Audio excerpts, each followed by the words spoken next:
जय भीम जय आदिवासी हमारे बीच में सामाजिक कार्यकर्ता प्रदेश से आए हुए हैं और एक आदिवासी की बात है। आज आप देख पा रहे हैं मैं अम्बेडकर जयंती के सभी का पावन दिन में हार्दिक अभिनंदन करते हुए हमारे आदिवासी मैं माता वक्तव्य पिता के लिए बहनें कि हमारे समाज बीच के में हमारे भाई रूप में रहकर से आए हुए आज आए मैं उन्हें इस आमंत्रित विशेष करना दिन में चाहूँगा। एकत्र होकर के इतनी तपती धूप में उसके पीछे निश्चय ही है कि अम्बेडकर की जो भी बातें हैं, उनका जीवन है, उनका काम है, उनके रचित संविधान है, उसका अनुसरण करना, उसको पालन कराने के लिए सरकार को कटिबद्ध करना।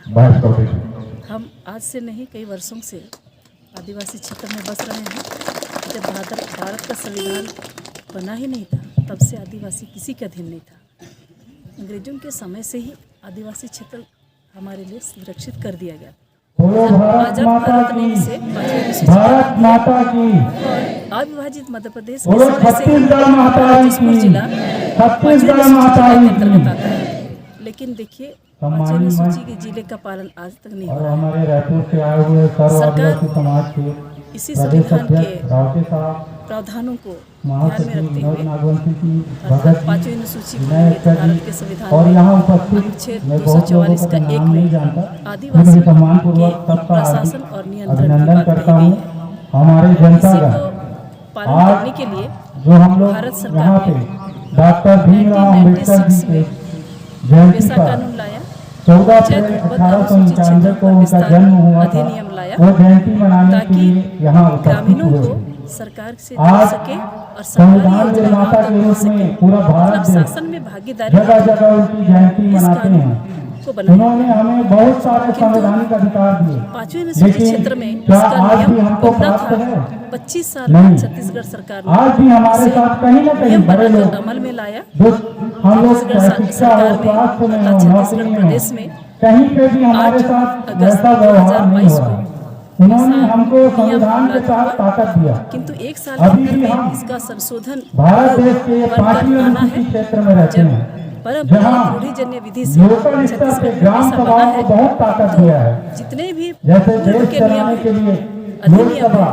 जो कानून संसद है, होता है उस पर वो संशोधन कानून करना बनाता है। अनिवार्य है। राज्य चलाने कोई के भी लिए राज्य केंद्रीय में कानून विधानसभा जनजाति क्षेत्र में वो कानून एज इट इज बनाता लागू है। नहीं होता है। वैसे ही 5वीं उसे एक अनुसूची साल के क्षेत्र अंदर में में ग्राम संसदीय सभा को कानून उतना ही एक साल के ताकत अंदर है में अपने गांव चलाने के लिए। ये प्रदेश के संवैधानिक राज्यपाल अधिकार को हमको जानना है। अपने मंत्रिमंडल ये परिषद सब के साथ हमारे देखते हैं परम कि पूजनीय जनजाति क्षेत्र डॉक्टर के भीमराव लिए अम्बेडकर ने कानून है कि हमारे नहीं? संरक्षण संवर्धन और के लिए अगर कानून ये नहीं सारे है अधिकार तो दिए उसे हैं। निरस्त लेकिन कराकर लोग वापस भेज अभी देते जो हैं। भीड़ और तंत्र है अगर उसमें हम संशोधित अपने कराने की धीरे धीरे जरूरत है का उपयोग और कुछ फिर बड़े लोग जनजाति के हम लोग को अनुकूल दबाने परंपरागत हटाने में रूढ़िजन्य लगे विधियों हुए से हैं। आज भी बना हमारे करके भारत देश की जनजाति क्षेत्र राजनीति में लागू में करता है। छोटे लोग आज दबे पर्यंत हुए ये हैं, लागू बड़े नहीं लोग हुआ, और जिसके बड़े कारण होते जा रहे हैं। आदिवासी जबकि क्षेत्र उनका के मूल जन जमीन concept पर था, हमले हो मूल रहे विचार हैं। था। जनजाति देश क्षेत्र में में आजादी आने के आदिवासियों बाद की जमीन का सारे अतिक्रमण हो लोग रहा है। चाहे नीचे के विशेष तबके हो करके वो सरकार ऊपर की के योजनाओं बराबर के लिए ना पहुंच पाए, और लेकिन एक 5वीं अनुसूची सम्मानजनक क्षेत्र में स्थिति में पहुंचे। हमारा जिला जो उनके संपूर्ण बच्चे जिला 5वीं अनुसूची का पढ़े जिला है, लिखे नौकरी इसमें करे सर्विस करे गैर देश की जनजातियों राजनीति का में हिस्सा ले, अतिक्रमण हुआ। लेकिन कहीं आप न देख कहीं सकते पे हैं हम लोग उसमें पिछड़ रहे त्रिस्तरीय हैं। पंचायत व्यवस्था उसका को ला कारण करके क्या है? गैर आज कानूनी देश तरीके से 75 साल आजाद हो नगर गया। पंचायत बना दिया गया, हम लोग आज भी नगर अपने पालिका बना दिया संवैधानिक गया, अधिकारों जो कि के प्रति असंवैधानिक जागरूक है। नहीं है। भारत तो सरकार ने आज तक आज यहाँ नगर निगम और उपस्थित नगर पालिका के लिए जसपुर कोई बिल नहीं के लाया। सभी साथियों फिर भी से ये कहना लागू हो चाहता गया हूँ गैर कि संवैधानिक हर तरीके से। घर में आज एक संविधान की जनता इतनी प्रति जो रहना समूह चाहिए है, कि हम अपने अम्बेडकर अधिकारों को जयंती के जान दिन में मांग सकें, करती है अपने कि अधिकारों के गैर लिए लड़ संवैधानिक सकें।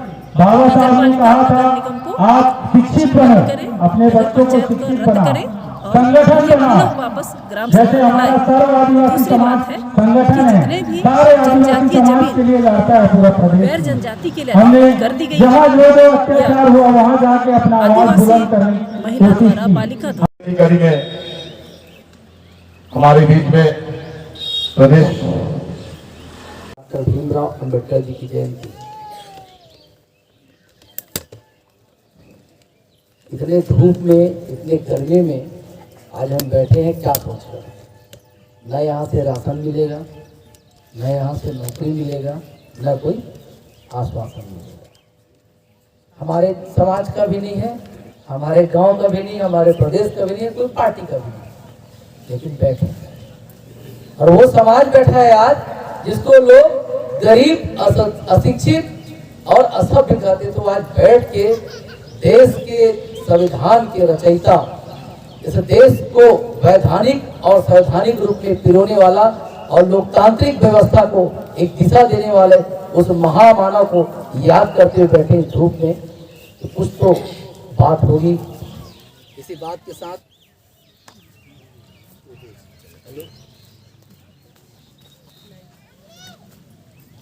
भीमराव जी अम्बेडकर, उसको प्यार से डॉक्टर भीमराव अम्बेडकर या अम्बेडकर जी को जो पुकारते हैं, एक ऐसा शख्स इतिहास का, इस भारत देश का, जिसको हर आदमी आज पहचानता है। उन्होंने क्या दिया, कहने पे बोलते नहीं बनता, लेकिन सबको पता है इस देश में जो व्यवस्था है, जिस व्यवस्था के तहत आज आदिवासियों को पढ़ने लिखने का छूट मिला, अधिकार मिला, उसमें कहीं न कहीं महान हस्ती का हाथ है। इस कार्यक्रम में पधारे आप सभी मातृ शक्तियों को मेरा प्रणाम जोहार, सभी सियार को मेरा प्रणाम जोहार। मंच पर आदरणीय कार्यकारी प्रदेश अध्यक्ष श्री वी एस रावते जी, प्रदेश के संयुक्त सचिव श्री महेश रावते जी, जनपद अध्यक्ष आदरणीय दीदी चंद्रप्रभा भगत जी, उरांव समाज के धार्मिक धर्माचार्य भैया परमेश्वर भगत जी, इस कार्यक्रम के संयोजक और जो लगे हुए थे दिन रात कैसे इस प्रोग्राम को सफल करें, ऐसे हमारे युवा विभाग के प्रदेश उपाध्यक्ष भाई वीरेंद्र प्रकाश गुप्ता जी, कुंदन पन्ना भाई, राजेश पेदरा जी, ओम प्रकाश जी, युवराज भाई और बेहतरीन संचालन करके वाटर भाई। आज हम आएंगे, हम रायपुर से आए, रात भर चल के आए, दिन भर चल के आए, कुछ बोले अच्छा लगे, कान को सुनाई देगा, मन को आनंद आएगा। यहाँ कोई भक्ति पाठ या कीर्तन नहीं होने वाला, न मोक्ष मार्ग बताने वाला। अगर इतने धूप में बैठे हैं तो कुछ न कुछ ऐसी बात जानिए कि ऐसी क्या बात है, इस देश के मूल निवासी, इस देश के देशज और देश बनने से पहले के यहाँ के निवासी आज अशिक्षित, असभ्य और पिछड़ा कहलाते। ऐसा क्या हुआ कि जो हम इस देश में राजा थे, हमारे लिए अधिकारियों की सूची बनानी पड़ी, हमें आरक्षण का लाभ देने का प्रयास किया गया। क्यों हुआ? क्या हम दूसरे जगह से आके बसे हैं? बसे हैं क्या? हम यहाँ के राजा रहे ना, मध्य भारत में गोंड राजा, आगे भील राजा और यहाँ पर रांची में उरांव राजा। तो हम लोग गरीब अशिक्षित कब हुए भाई? किसने संविधान के परिभाषा में हमको गरीब अशिक्षित डाल दिया? आक्रांतकारी बाहर से आए, हमारे ऊपर राज किए, अंग्रेज बाहर से आए, हमारे ऊपर राज किए। और आज भी लोकतांत्रिक व्यवस्था में ऐसे लगता नहीं है कि for the people, by the people and from the people, ऐसे लगता है कि वोट हमारा और आज किसी और को माफ कर रहा है। लगता है कि लगता है? लगता है ना? क्या धान दिल्ली में उगता है, महुआ दिल्ली में गिरता है, मनोबल दिल्ली में होता है, कोयला दिल्ली मिलता है। अरे वोट मेरा, संपदा मेरा, जन मेरा, जनता मेरा, लोकतंत्र के व्यवस्था में बहुमत मेरा, तो सरकार गुजरात कौन चला रहा है? कभी चिंतन किए? ये तो भाव की बात है। और इस देश के संविधान में आर्टिकल 342 में हमारी ऐतिहासिक विवरण और हमारी जातिगत निर्धारण है। किसी जात का नहीं है उसमें, जो वर्णों की बात करते हैं कहीं नहीं लिखा है, लेकिन देश के संविधान का आर्टिकल 342 में अनुसूचित जनजाति की परिभाषा है, उनकी सुरक्षा है, उनकी व्यवस्था। आर्टिकल 14 में हमारे लिए व्यवस्था है, आर्टिकल 15(4) में सामाजिकतम व्यवस्था है, आर्टिकल 16(4) में हमारे लिए व्यवस्था है, और आर्टिकल 19 तो उसके ऊपर है। क्या बोलता है आर्टिकल 19? रूढ़िजन्य परंपरा विधि का फल रखता है। हम घर में क्या करते हैं, शादी कैसे करते हैं, पूजा कैसे करते हैं, ये हमारी रूढ़िजन्य परंपरा है। इसके लिए किसी की अनुमति, किसी की सहमति, किसी की अभिमत की जरूरत नहीं पड़ना चाहिए, लेकिन इस देश ने हमेशा देशज को ठगा है क्योंकि उनको राज करना है, शोषण करना है। लगातार छत्तीसगढ़ प्रदेश बनने के पहले और बनने के बाद सर्ववादी समाज के बैनर से हम लड़ते रहे हैं। 2001 में राज्य बनने के बाद जनसंख्या अनुरूप 32% मिलना था, लेकिन 12 साल तक हमारा 12% आरक्षण सरकार ने रोक दिया।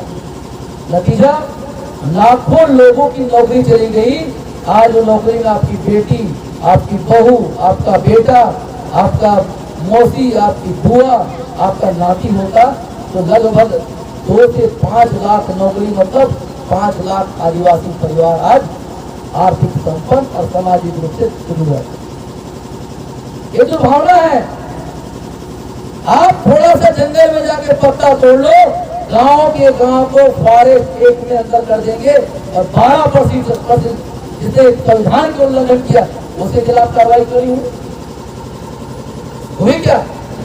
लेकिन हम आंदोलन किए ना, पत्थर गांव बंद किए थे, और रायपुर में कौन कौन गया था 2012 में जिस पे लाठीचार्ज हुआ था? आपको क्या जवाब में से कोई जेल जाना पड़ा तब हमको अधिकार मिला। तो ऐसा लगता नहीं कि हम आजाद भारत में आज भी आजादी की सांस ले पा रहे हैं। और भारत किसका है? भारत किसका है? क्योंकि हमको कहीं ला के बसाया नहीं गया है, हमको कहीं ला के यहाँ पर डाला नहीं गया है, हम कहीं से आए नहीं है। भारत बनने के पहले से, देश आजादी के पहले से हम राजा थे और यहाँ के मूल निवासी। चंद अधिकारी आके हमको अधिकार सिखा जाते हैं, कोई वर्दी का रौब दिखा जाता है। अभी तो एक बात सुनने का आया, मेरे प्रदेश के उपाध्यक्ष विजय प्रकाश एक्का को यहाँ का कलेक्टर ISI का एजेंट बता रहा है, कलेक्टर साहब ये जिला है बोल के आप कलेक्टर हैं, अगर जिला नहीं होता तो आपको कलेक्टर भी नहीं मिलता। और एक गंभीर अपराध, हम चीफ सेक्रेटरी को चिट्ठी लिखेंगे कि आपने कैसे सोच लिया। एक मेरे उपाध्यक्ष को ISI के लिए बता दिया, इतना कमजोर समझ जब था तो किसी राजनीतिक पार्टी के आदमी को दिखाओ, कालर खींच के मारेंगे आपको। आदिवासी इस राज्य दिखता है आपको, यहाँ 70% जनसंख्या आदिवासियों का है और हमें किसी ने बसाया नहीं है, किसी भीख की जरूरत नहीं है हमको। हम यहाँ के मूल निवासी हैं, तेंदू 4 महुआ खा के भी जी सकते हैं। जीते नहीं जीते हैं? अरे कितने को लंजर के अंदर मिलेगा, उसको जिंदा ही नहीं है वो। क्या सरकार ने चावल दिए तभी जिंदा है क्या? सरकार ने पढ़ी तभी जिंदा है क्या? इसकी बात करते हैं लोग। बड़े बड़े होर्डिंग लगते हैं सरकारों का कि हमने महुआ खरीदा, हमने धान दिया, अपने बाप के हाथ से लाके दिया है तो हमारा। जब देखो एयरपोर्ट में उतरती है आपको सामने जाएगा, एक छोटी सी बच्ची ऐसे खड़ी है, एक किसान दांत निकाल खड़ा है, एक महिला खड़ी है और मुख्यमंत्री दान कर रहे हैं। ये घमंड है राजनीतिक पार्टियों में, ये अहंकार है नेताओं में कि हमें आज भी गरीब, अशिक्षित और भिखारी बना के छोड़ दिया। 2 पैसा चंदा, 2 पैसा इस गलत साहब कह देते हैं, उनको लगता है खरीद लिए और हम मान भी लेते हैं। 2012 में आंदोलन करके जेल जाके लाठी खा के आरक्षण पाए थे जो संवैधानिक था, मतलब संविधान में लिखे हुए आर्टिकल को लेने के लिए भी हमको लड़ना पड़ता है। और आज क्या है आपको प्रतिशत? 32। आरक्षण कितना मिल रहा है आपको? आरक्षण कितना मिल रहा है आप लोग को? इसलिए बोला क्यों बैठे धूप में, पहले जान।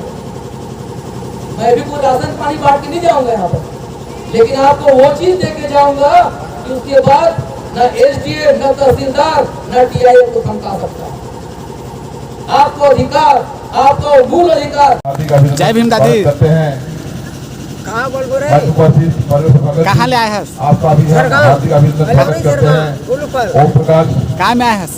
गाड़ी में पटना जी, किसे लागे थे? आपका भी हम हार्दिक अभिनंदन किसे स्वागत लागे करते थे? हैं। कैसे लागे जी, आपका भी हम हार्दिक अभिनंदन स्वागत करते हैं।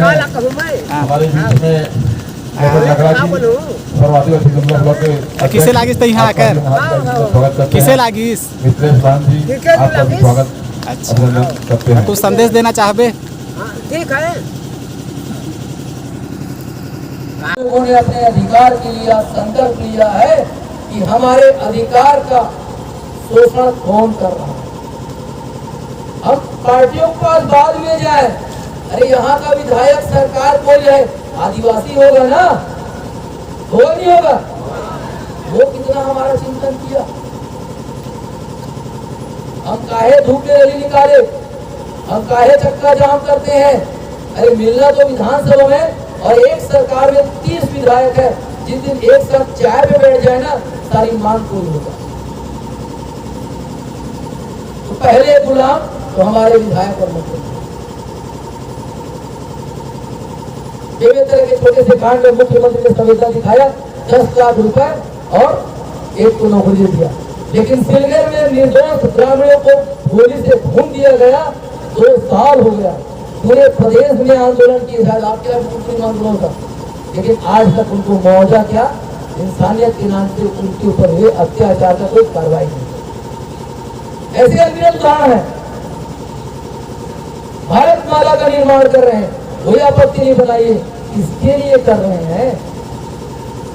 अगर मेरा जमीन मेरा मकान छिन गया तो मैं रोड में क्या बैठ के खाना खाऊंगा?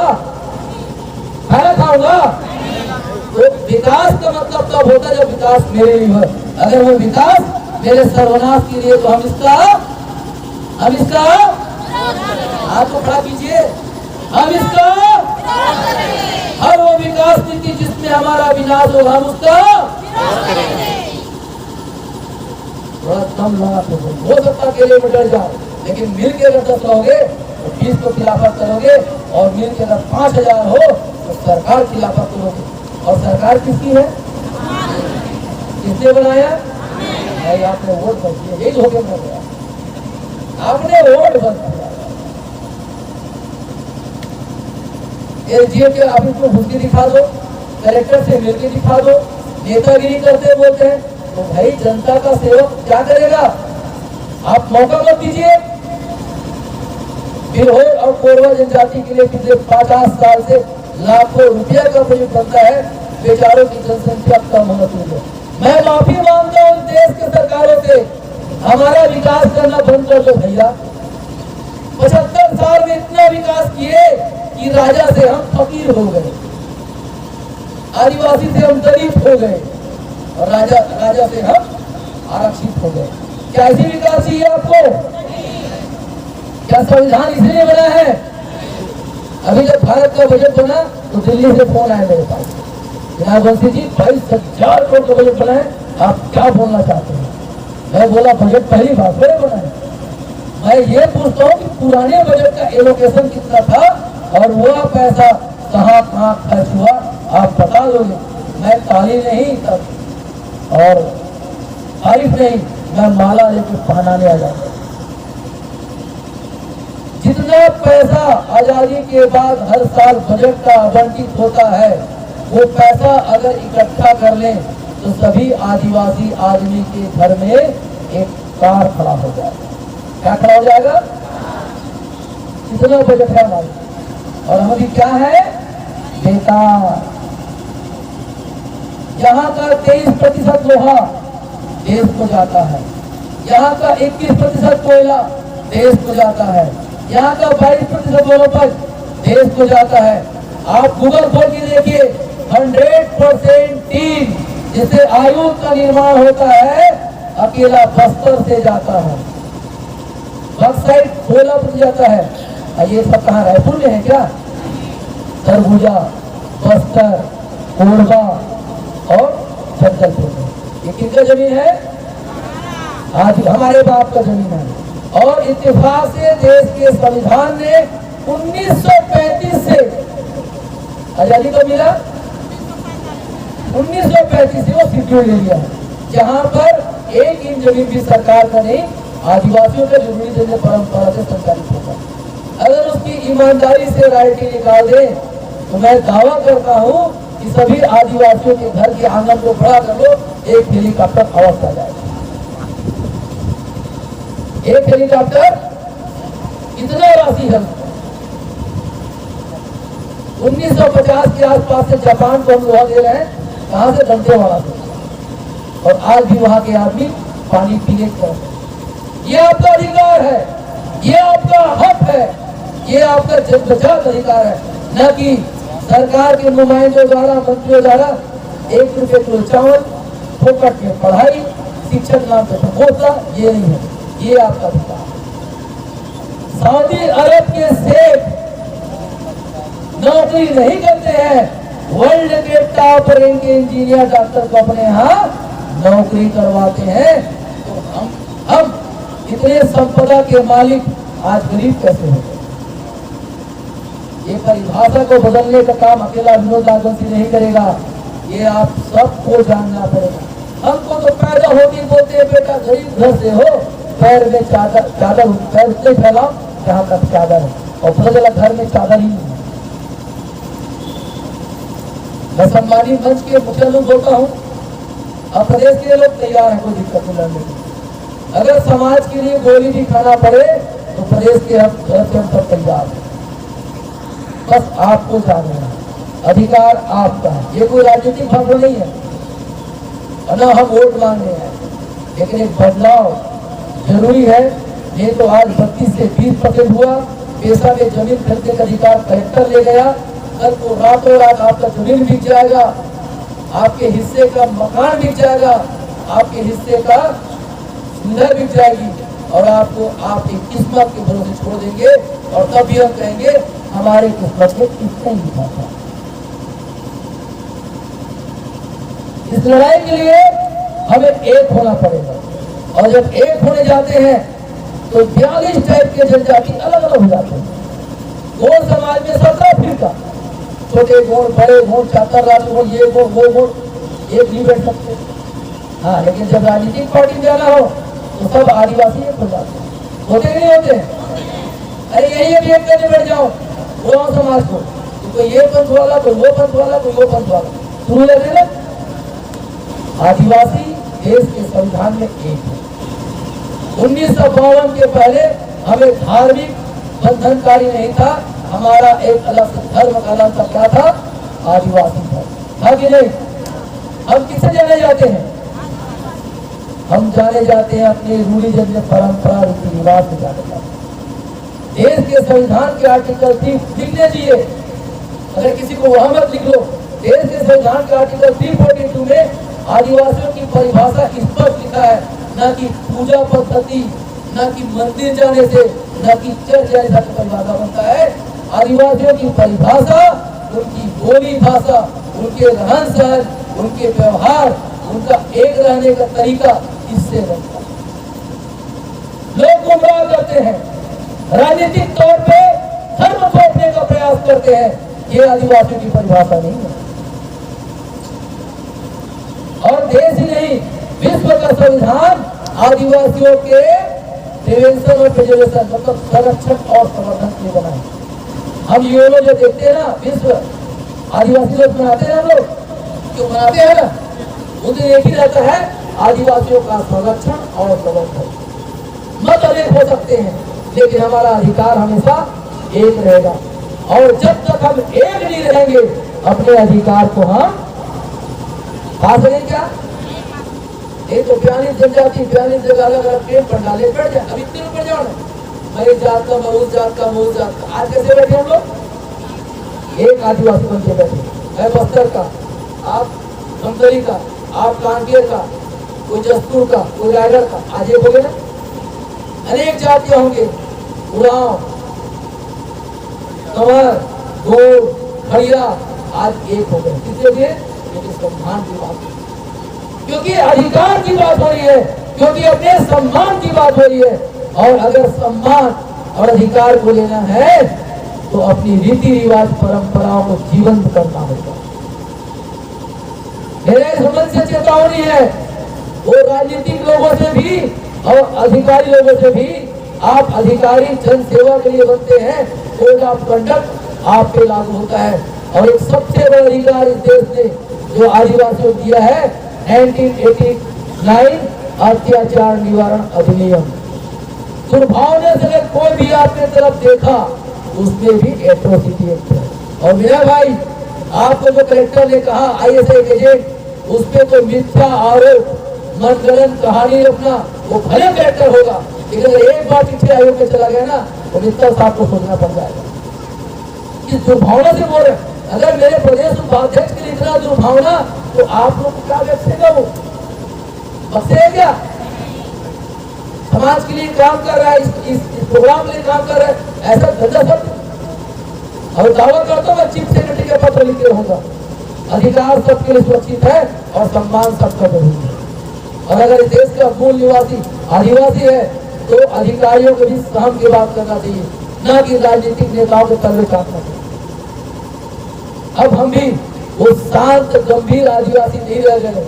हमारी इज्जत भी आई तो हम अंग्रेजों से भी लड़े, हमारी संस्कृति भी आई हम मुगलों को भी लड़े। मुगलों ने लास्ट तक मारा कि आदिवासियों को जीत पाना संभव नहीं। और अंग्रेजों को कई किताब मिल जाएंगे जहां उसने स्वीकार किया कि आदिवासियों को जीत पाना संभव नहीं है, क्योंकि हम संपत्ति के लिए नहीं लड़ते, हम शासन के लिए लड़ते, हम लड़ते अपने संस्कृति के लिए, अपने इज्जत के लिए, अपने मान मर्यादा। इस गंभीरता को समझना पड़ेगा। अभी पिछले 5 साल पहले वर्ल्ड लेवल पे बैठक हुआ यूनो में, जिसमें चिंतन किया गया कि देश और विश्व का सबसे बड़ी समस्या क्या है। आप बता पाएंगे क्या है? किसी ने कहा भुखमरी, किसी ने कहा आतंकवाद, किसी ने कहा नारकोटिक्स। आपको क्या लगता है क्या है सबसे बड़ी समस्या? तो बता पाएंगे? विश्व में सारे साइंटिस्ट बैठे, यूनो के लोग बैठे और विश्व को चिंतन करें सबसे बड़ी समस्या विश्व क्या है कि कैसे ठीक करें। मालूम सबसे समस्या क्या आई? सबसे बड़ा समस्या मार्क्स ने कहा कि धरती गर्म हो रही है। इससे बड़ा समस्या दूसरा नहीं है। भुखमरी को मिटा देंगे, अशिक्षा को बढ़ा लेंगे, आतंकवाद को खत्म कर देंगे, नारकोटिक्स को शासन खड़ा कर देगा, लेकिन धरती जो गर्म हो रही है उसको किस मशीन से ठीक करोगे आप? तो वहां जो सबसे बड़ा साइंटिस्ट मार्क्स ने कहा कि अगर धरती को गर्म होने से बचाना है तो आपको आदिवासियों की कल्चर को अपनाना पड़ेगा, क्योंकि ये पेड़ पौधा में देवता देखते हैं, पशु पक्षी में अपना जीव देखते हैं और प्रकृति को अपना संस्कृति और रिवाज मानते हैं। ये चेतरे के पहले पेड़ नहीं तोड़ते, नवा खाई से पहले अन्न नहीं खाते और समूह के पहले पेड़ों का उपयोग नहीं करते। इस संस्कृति को जब तक नहीं अपनाओगे, दुनिया का सबसे बड़ा समस्या ग्लोबल वार्मिंग कम नहीं कर पाओगे। अगर 10 डिग्री ऊपर कहीं टेम्परेचर हुआ, सारा ग्लेशियर पिघल जाएगा, आदमी का स्वरूप बदल जाएगा, पूरे धरती डूब जाएगी। तो इन्हीं शुभकामनाओं के साथ एक उम्मीद कि हम रायपुर से आए हैं, अपने उम्र के 25 साल हमने लगाए रखते हुए एक चिंगारी उठना चाहिए। हमारा युवा नेता विनय प्रकाश एक्का को जिस दिन ये कहा गया सुना उस दिन से रोज में हूँ। शुक्र है कि आज पूर्व केंद्रीय मंत्री नदाम साहब नहीं आए, ये तो चेंबर में जाके कलेक्टर के चेंबर में बुलाने की जरूरत है। इसको आपने कहा कि या तो आप सिद्ध करो या तो हम सिद्ध करते हैं कि आदिवासियों के प्रति आप दुर्भावना से करते हैं, और शायद वो एक्शन ले, इतने छोटा समाज नहीं रहेगा। एक आदेश में आज 84 ब्लॉक के हर ब्लॉकों में हमारा आंदोलन होता है। किसी भी राष्ट्रीय पार्टी छत्तीसगढ़ में है उससे ज्यादा जनसंख्या और सर्व आदिवासी समाज के सक्रिय सदस्य हैं। राष्ट्रीय पार्टी के सदस्यों से ज्यादा सक्रिय सदस्य हमारे पास है। एक आदेश में चाहे तो छत्तीसगढ़ को बंद करा दे, लेकिन हमारा वो स्वरूप नहीं है। लेकिन मैं आह्वान करता हूं कि मई माह के अंतिम सप्ताह में एक बार फिर अपने 32% पैसा एक ऐसी जो 23 सूत्री मांग जो लगा हुआ है, उन मांगों को लेकर एक बार पूरा छत्तीसगढ़ बंद कराएंगे। कराएंगे कि नहीं कराएंगे? कराएंगे नहीं कराएंगे?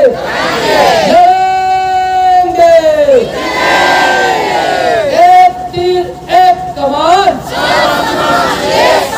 एक तीर एक कमान,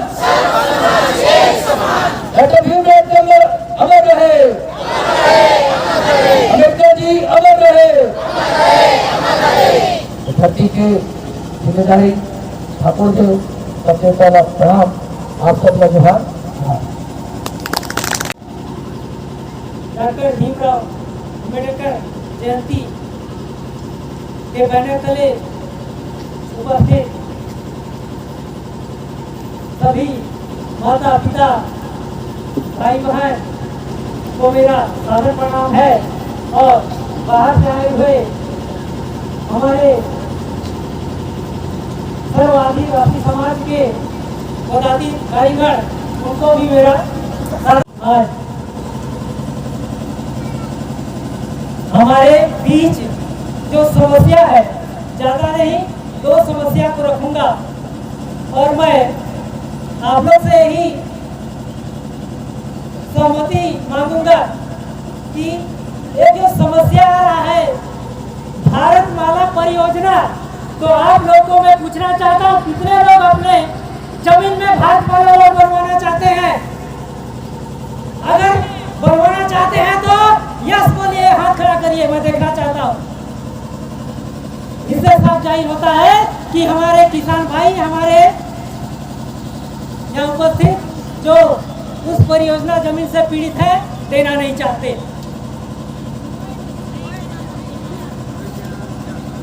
तो मैं यहाँ एक ही सवाल पूछना चाहता हूँ कि इतने नियम कानून होते हुए भी ये भारतमाला परियोजना जो यहाँ के बड़े अधिकारी कर्मचारी जब वहाँ सर्वे होता है तो किसी को कोई जानकारी नहीं दिया जाता है, न ही ग्राम सभा को बैठ करके उसका जानकारी दी जाए। ऐसा नहीं कहा जाता है कि किसी को बोला गया किसी पंचायत को, ना हम किसान भाइयों को भी नहीं बोला जाता है जब सर्वे होता है। तो ये जो पेशा कानून 5वीं अनुसूची होते हुए भी ये सब काम हो रहा है, तो ये सब होना नहीं चाहिए। और मैं एक चीज बता देना चाहता हूँ, मैं ग्राम पंचायत टांगर गांव विकासखंड कासाबे जिला जसपुर का पटेल हूँ। तो पटवारी साहब हमारे गांव गए और उन्होंने मुझे फोन किया, उनके साथ में कोटवार भी जीते और उनके साथ मैंने जो भारतमाला जो रोड सर्वे हुआ है और जो खंभा लगाया गया है उसका हम लोग ने सर्वे नहीं किया, मतलब उस रूट में जो भी पेड़ पौधे इनका गिनती चल रहा था और वहाँ पर जब मेरे द्वारा उनको पूछा गया पटवारी साहब को कि ये चौड़ाई कितना जा रहा है, तो 60 मीटर कम होता है क्या? तो हम लोग यही चाहते हैं कि ये जो परियोजना है, ये सड़क है, ये हम बनना नहीं देंगे, बनना अपने जमीन पे नहीं देंगे। भाई ये तो विकास काम है तो इसको रोक भी नहीं सकते, लेकिन हम लोगों का यही कहना है कि राष्ट्रीय राजमार्ग 43 जो है उसके किनारे किनारे लिया जाए। आप लोग सहमत हैं? तो हम एक ही आग्रह निवेदन करते हैं कि इतना कानून होते हुए भी ये सब क्यों हो रहा है, इसका हमको न्याय मिलना चाहिए। और एक बात ये बता देना चाहूँगा कि अभी जो मुआवजा के लिए कहीं HDFC बैंक वाले का गाँव में पहुँच रहे हैं कि आप लोग खाता खुलवाइए, और खाता इसलिए खुलवाए क्योंकि आप लोग का सम्मिलित खाता है और नाम भी सम्मिलित होगा, चेक भी उस हिसाब से आएगा, इसलिए आप लोग पृथक करके जो है खाता खुलवाइए, ऐसा भी बोला जा रहा है। नहीं तो हम लोग बैंक में जाते हैं तो नहीं, एक दिन नहीं सप्ताह भर लगता है खाता खुलवाने में, लगता है कि नहीं लगता है? तो ये सब क्यों हो रहा है? और ये कलेक्टर साहब के पास जब हम पहुंचते हैं उनके चैम्बर में और वो एक शब्द में बोलते हैं कि आप लोग को मैं जानकारी नहीं दिया, इसलिए जो है मैं आपसे माफी मांगता हूँ। ऐसा बोला गया कि नहीं? कितने लोग गए थे कलेक्टर के पास? बोला गया। उसके बाद ये बोला जाता है कि आप लोग निश्चिंत रहें, उसके लिए आपको एसडीएम तहसीलदार को मैं आदेशित करूंगा और जो है आपको जा करके कितना जमीन जा रहा है, कितना मुआवजा मिलेगा, ऐसा बोला जाता है। और उसके सप्ताह भर के दिन में एडीएम साहब, तहसीलदार और पटवारी और अन्य विभाग के कर्मचारी शिविर के नाम पे लगाते हैं और आखिरी समय में एसडीएम साहब और तहसीलदार साहब ये बोलते हैं कि किनका किनका जो है ना भागमाला में जमीन फंस रहा है वो इकट्ठा हो जाए, जिनको जो नहीं थे उनको ही बुलाया गया और वहाँ पर आपका नाम पे कितना जमीन है, कितना जा रहा है और उनके पास सूचियाँ एक एक करके बुलाते हैं और वहाँ पे पूछे जाने पर वो बोलते हैं कि आप लोग निश्चिंत रहिए, उस जमीन का 4 गुना पैसा मिलेगा। बोला जाता है कि नहीं बोला जाता है? तो बस इतना ही कहकर मैं अपना स्थान ग्रहण करता हूँ। जरूर इस आदिवासी सर्व समाज के बैनर तले जो मैंने बात रखा उस पर अमल हो। धन्यवाद।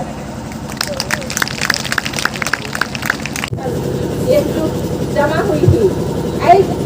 मैं जितना भी हमार जंगल, पर्वत, पहाड़, नदी नाला, जितना भी कोना कुची से आयो बाबा मनाई है, जितना भी मोर भाई बहन मनाई है, जितना भी छवा फुटाई है और हमारे दूर दराज से प्रदेश से अध्यक्ष, सचिव और भी साथ में आई है और जितना भी हमारे मंच में उपस्थित है सब जन के मोर बैठ से जय जोहार, मैं प्रणाम करूँ। जय भीम, जय भीम, जय भीम। हमारे लेकिन इतना खुशी कर बात है कि हमारे बीच में प्रदेश से आई है और हमारे बीच में आज हमें डॉक्टर भीमराव अम्बेडकर कर जयंती मना थी। जे हमार संविधान कर रचिता ही गए, जे हमके संविधान में जगह गई है। आज अगर मैं आप मन कर सामने में अगर मैं खड़ी हो तो संविधान में हमारे लिए अधिकार गई है, जेकर लेकिन मैं आप मन कर सामने में मैं खड़ी हो और जाना था कि हमार जे संविधान का रचयिता ही गए हमार महिला मन ले बहुत कुछ सोच रहे, बहुत कुछ अधिकार देना है हमें एक महिला ही की। बहुत पहले कर बात चुके जब हम महिला मन के पढ़े कर कोई अधिकार नहीं रहे, स्कूल जाए नहीं देते रखना है, सब अशिक्षित रखना है। वो है हमार महिला मन शिक्षित हमें कहकर के हमार अम्बेडकर जी हमार लगी अधिकार देना कि महिला मन स्कूल जाए, पढ़वे लिखवे और शिक्षित बनवे और अपन परिवार के शिक्षित बनावे। सेकर चलते आजकल हमें स्कूल जाए कि नहीं जाए, हवा मन के भेजी कि नहीं भेजी और आज हमें एक शिक्षित परिवार बना के कि नहीं बना के अपन के बना के नहीं, वो है अधिकार हमके अम्बेडकर जी देवल है। एक समय रहे जब हम महिला मन के ब्लाउज पहने कर अधिकार नहीं रहे, हमके घुटना से ऊपरे साड़ी पहने कर रहे, हमके नीचे पहने लगी नहीं देख रहा है। उस सब अधिकार के कौन दिले? अम्बेडकर जी दिले नहीं।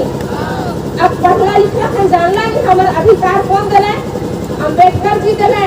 तब हमें आप कर सामने हमें सभ्य रूप से साड़ी ब्लाउज पहन करके पढ़े ही हमके इतना अधिकार दिले कि हमके हमारे अधिकार के हमके पूरा समझे का है, जाने का है और हमारे अधिकार लेकिन हमके लड़े का है।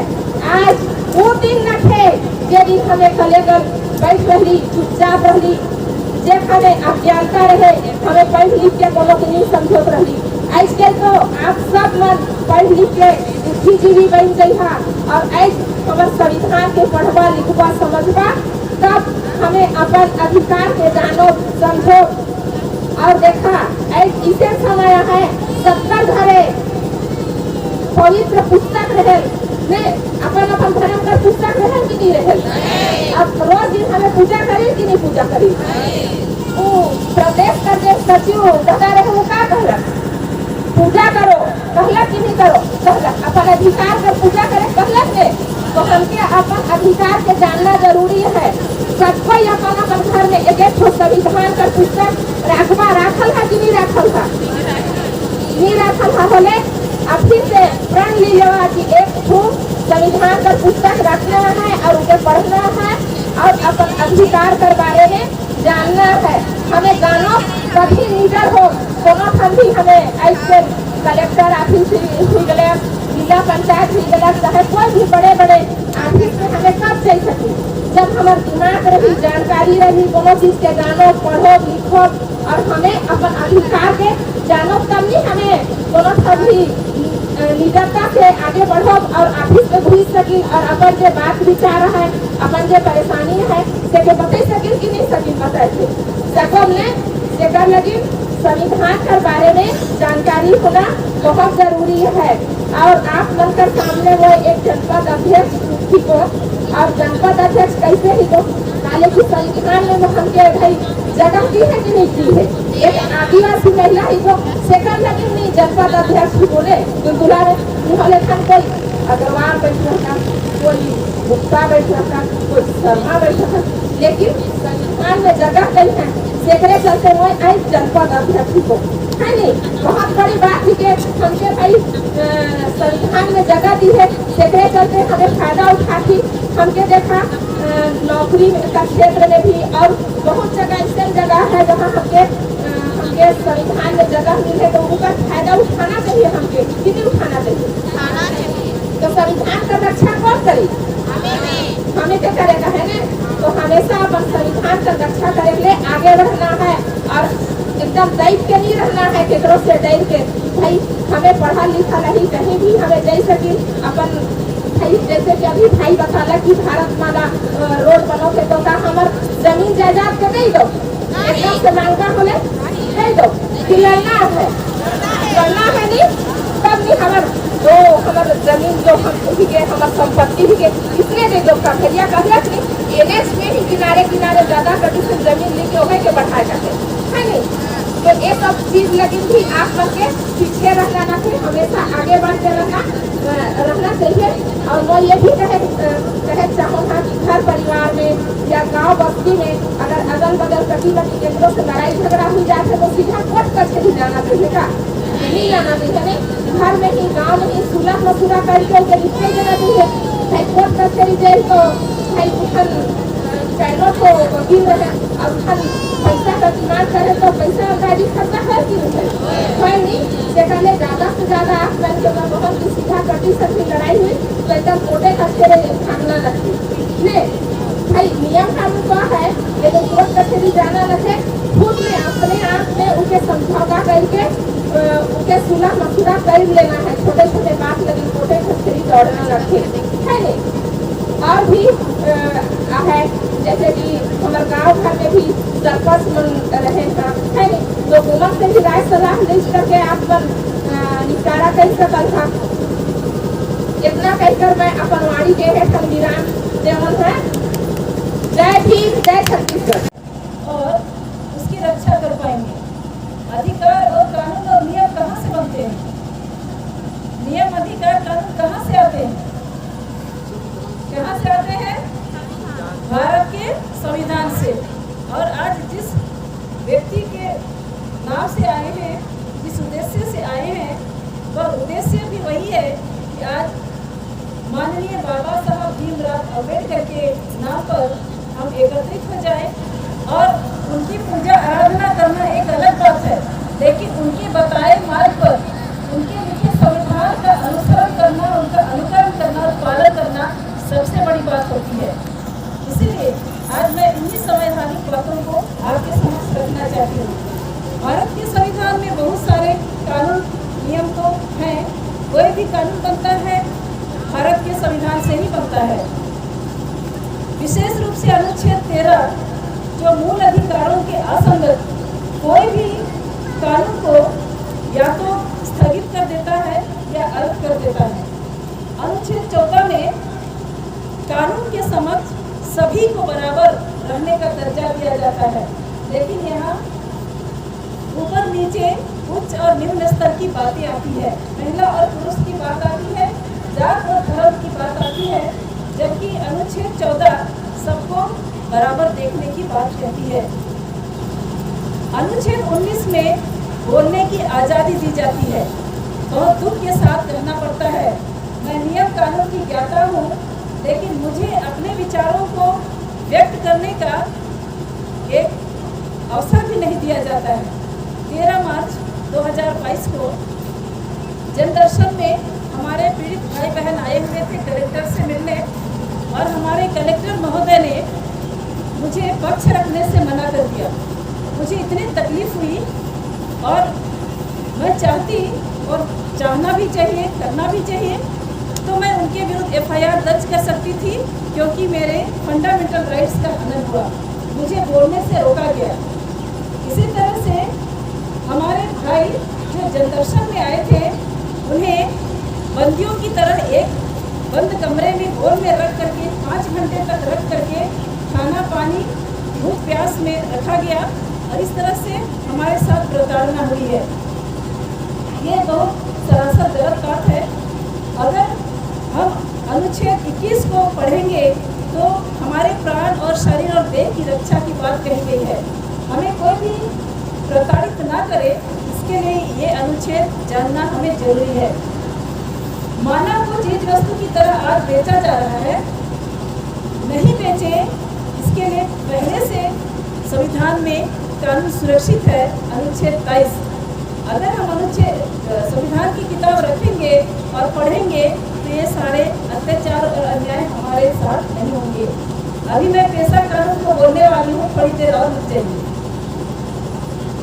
अनुच्छेद 243 ये हमारे लिए हमारे जनजातीय क्षेत्र में पेशा कानून को निर्माण करने के लिए एक प्रावधान दिया गया, लेकिन जब पेशा कानून बना उस समय पेशा का 234(m) में कहा गया कि जो भी केंद्रीय कानून बनता है, पेशा कानून बन रहा है, वो जनजातीय क्षेत्र के लिए हूबहू लागू नहीं होगा। उसे 1 साल के अंदर में अपवादों और रूपांतरणों के साथ जनजातीय परंपरागत रूढ़िजन्य विधियों से बनाया जाएगा, जो 25 साल हो जाने के बाद 26वां साल में नियम बना, लेकिन वो भी हमारे अनुकूल नहीं था, जिस पर हमें संशोधित करके 1 साल के अंदर में नियम को पारित कराने की बात है, और उसका प्रावधान हमारे पास सुरक्षित है। अनुसूचित जनजातियों के प्रशासन और नियंत्रण के लिए अनुच्छेद 244 है। उसके 1 में साफ लिखा गया है कि जनजातीय क्षेत्र में अनुसूचित जनजाति ही माए बाप होंगे। अनुसूचित जनजाति क्षेत्र में क्यों बार-बार बोल रही हूँ? ये भारत के संविधान में दर्शित है। जब हमारा छत्तीसगढ़ मध्य प्रदेश में एक साथ था, तब भी जसपुर जिला जसपुर तहसील अनुसूचित तहसील में आता था। अभी जिला बन गया है और अनुसूचित जिला है। ये आपको प्रमाणित करने के लिए बहुत है कि हमारे जिले के सभी विधायक आदिवासी हैं, हमारी ग्राम पंचायत के सभी सरपंच आदिवासी हैं, हमारे बीडीसी कुछ संख्या के आधार पर गैर जनजाति बन गए हैं, और 30 स्तरीय गलत पंचायत लगा करके हमारे जिला पंचायत के अध्यक्ष जनजाति हैं, पूरा जनजाति से हैं। कौन है जानते हैं? हमारे जिला के जिला पंचायत अध्यक्ष कौन है? रायमणि भगत। आज कलेक्टर हमको धमकी देके भगा देते हैं। अगर आदिवासी समझ पाएगा तो हमारे जिले में कलेक्टर से बड़े रायमणि भगत है, लेकिन अगर उसको होश होगा तो अपने आप को कलेक्टर से बड़ी समझती और अपने आदिवासियों की रक्षा करती, किसी भेदभाव में जात भाव में डूबी नहीं रहती और किसी के दूर नहीं हिलाती। और आगे जो हमारे पास अनुच्छेद 346 है, वो हमारे लिए एक बहुत बड़ा प्रावधान देता है। विद्यमान विधियों की परिभाषा उसमें दिया है। आजाद भारत के पहले आदिवासियों के साथ जो भी रूढ़ी विधि थी, आजाद भारत बनने के बाद भी वो हमारे लिए सुरक्षित है, क्योंकि भारत के संविधान को रचते समय लिखते समय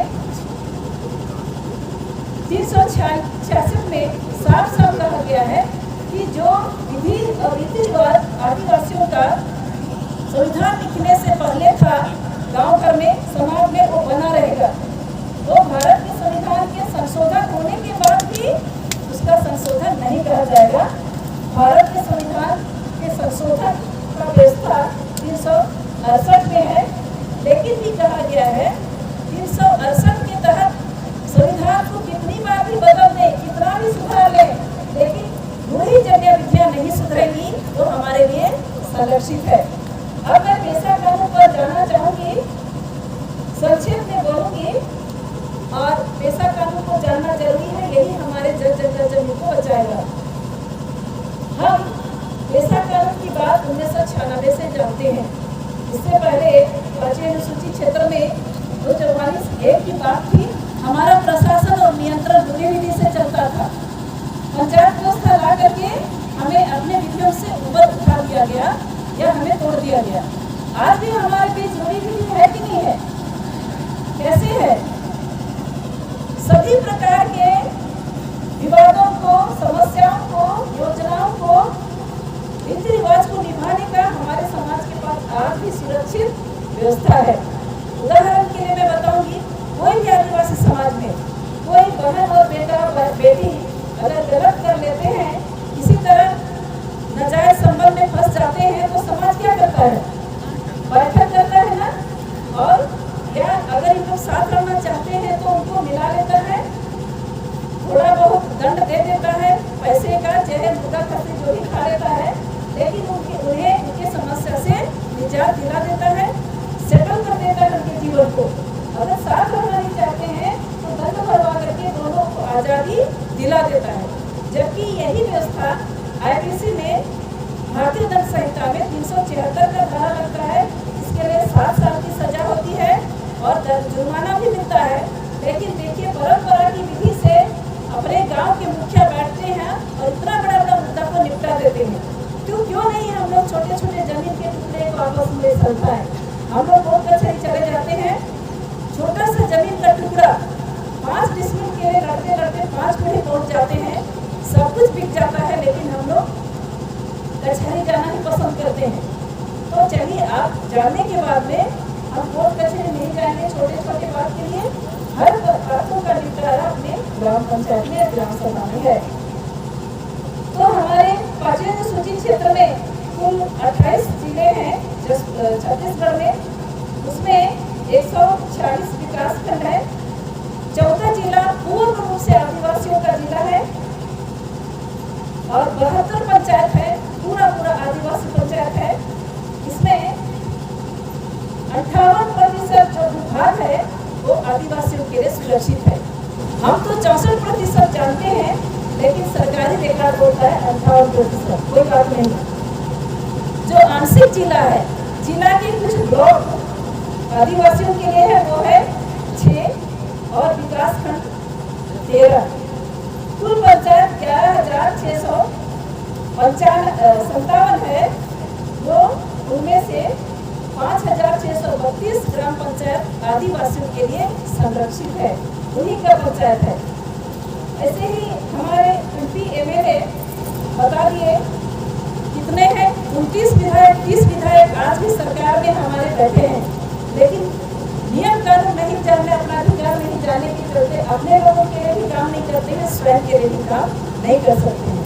उनको भी ऐसे ही बैठ के पढ़ाने की जरूरत है। नगर पंचायत और नगर पालिका गैर कानूनी तरीके से यहाँ बना दिया गया है। मैंने कहा, जैसे ग्राम पंचायत की स्थापना हुई, बोलेंगे या पेशा कानून जब आया, पंचायत उपमंडल अनुसूचित क्षेत्रों पर विस्तार कानून 96 में आया, तो 1 साल के अंदर परंपरागत रूढ़ी जनविधि से बनाना था, नहीं हुआ, वो 25 साल में हो गया। इसको बिल लाया गया संसद में, पार्लियामेंट में, लेकिन ये जो नगर पालिका और नगर निगम है, इनके प्रावधानों को पार्लियामेंट में, संसद में बिल के रूप में नहीं लाया गया है और न पास किया गया है, लेकिन संविधान के विरुद्ध जनजाति क्षेत्र में इसको लागू कर दिया गया। इसको हम भंग करने की मांग करते हैं और इसको ग्राम पंचायत में शामिल करने की बात करते हैं। त्रिस्तरीय पंचायत व्यवस्था है, वो नंबर आधारित है, संख्या के आधारित पर है। जितनी संख्या उनका उतना भागीदारी। अभी हम बोल रहे हैं 32%, लेकिन अगर हम 5वीं अनुसूची क्षेत्र के ग्राम सभाओं का गठन कर लेते हैं और आदिवासियों के प्रशासन और नियंत्रण की बात को हम जान जाएंगे। पूरा हमारा होगा, यह 32% वाली बात नहीं होगी, संपूर्ण अधिकार हमारा होगा। इसको जानने की जरूरत है। कोई भी कानून, केंद्रीय कानून जब बनता है भारत देश में, तो जनजाति क्षेत्र में, आदिवासी क्षेत्र में अपवादों और रूपांतरों के साथ रूढ़ी जन्य विधियों को मिला करके बनाने का है। ऐसे जनजाति प्रदेशों में जो 10 जनजाति प्रदेश है, वहाँ प्रदेश के मुख्य आदिवासियों के लिए मुख्यमंत्री नहीं होते हैं, लेकिन कौन होते हैं? राज्यपाल होते हैं। आदिवासी मामले में, आदिवासी मुद्दे में राज्यपाल आदिवासियों के प्रदेश में माय बाप होते हैं। और देश में प्रधानमंत्री नहीं होते हैं, राष्ट्रपति आदिवासी मामले में हमारे माय बाप होते हैं। लेकिन हम लोग आज भी नहीं जानते हैं, इसीलिए मुख्यमंत्री के पास दौड़ते हैं, राज्यपाल के पास जाना चाहिए। हम लोग प्रधानमंत्री के पास जाते हैं, हमें राष्ट्रपति के पास जाना चाहिए। और आज तो हमारे राष्ट्रपति आदिवासी है, हमारे लिए सौभाग्य है। लेकिन हम कितना लाभ उठाते हैं, ये हमारे लिए सोचने का विषय है। ग्राम सभा के लिए जो पावर मिला है, शक्ति मिली है, उसको मैं पढ़ देती हूँ। छोटा है लेकिन बहुत बड़ी शक्ति है। ग्राम सभा सक्षम होती है विवाद निपटाने के लिए, सुरक्षात्मक प्रावधान और व्यवस्था बनाने होती है, पूंजीपति होता है, अगर कोई लड़ने के लिए क्षमता रखता है तो भी होता है। पर्यावरण संबंधी स्वीकृति का अधिकार, स्वीकृति देना चाहे नहीं देना। अभी जो नियम बना उसमें परामर्श शब्द है, इससे पहले अनुमति था, हम लोग को अनुमति ही शब्द लाना है। गौण खनिज, मिट्टी गिट्टी पत्थर जो भी है, ईटा है, जो भी रेत है, उसका व्यापार, उसका पट्टा, उसका खनन हमारे ग्राम सभा के मंजूरी से होगा। जिसके अपने खेत में है, खुद के मंजूरी से होगा, उसको तीसरा चौथा व्यक्ति ना ले जाए।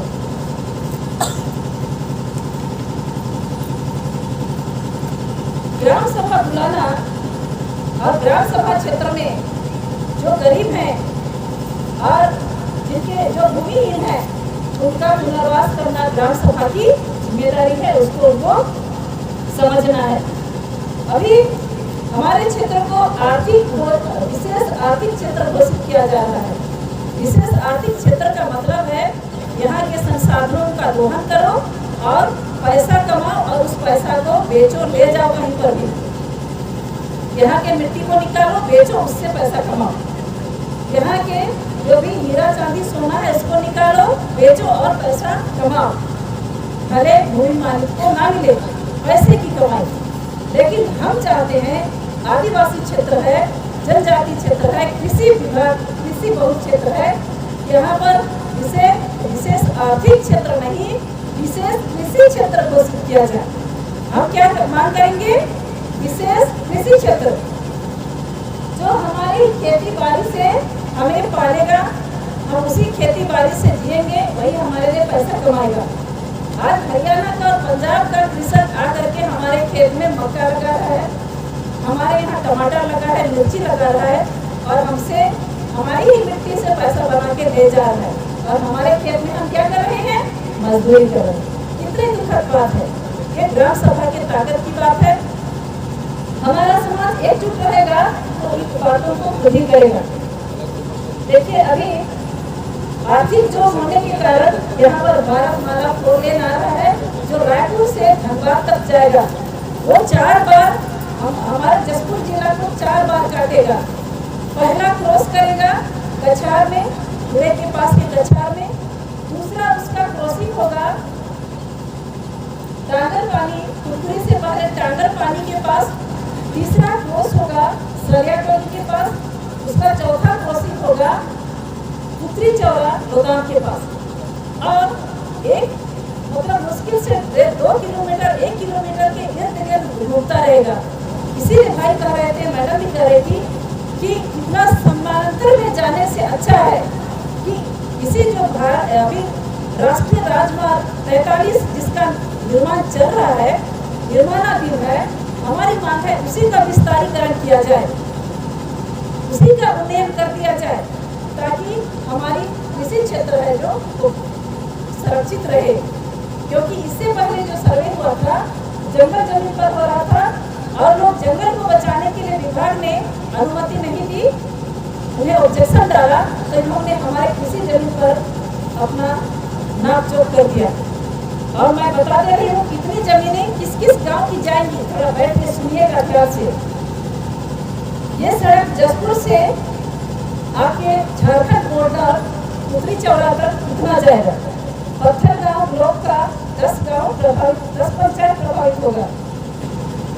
भिजा पानी से शुरू होता है मुरापाड़ा, कछार, किरसोर, सूरजगढ़, चंद्रपुर, बिलडेगी, दुबरबहार, बलगाम और बोकेर गाँव वाले सुन लीजिए।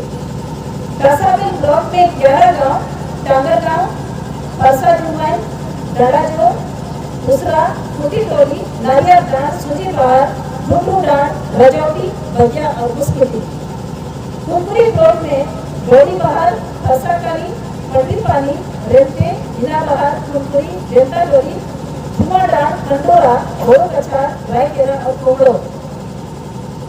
लुथुरा ब्लॉक में चरण डांड, बसपतरा, खटरा, पतरा टोली, लोड़ो, फूटी टोली, कस्तूरा, जाम पानी और बर पानी। जसपुर ब्लॉक में 10 गाँव, बिरो पानी, भोकी, बरगांव, डबनी पानी, नारायणपुर, लोखंडी, झुलगा, घोड़ाघाट, भेलवाड़ी, चैरी टागर टोली, ओटेगा, चैरेडांड, गिरला, साई टागर टोली और पुतली चौड़ा। एक ही जिला में इतने सारे गांव उजड़ेंगे, आपकी कल्पना सोच करके कैसा लगता है।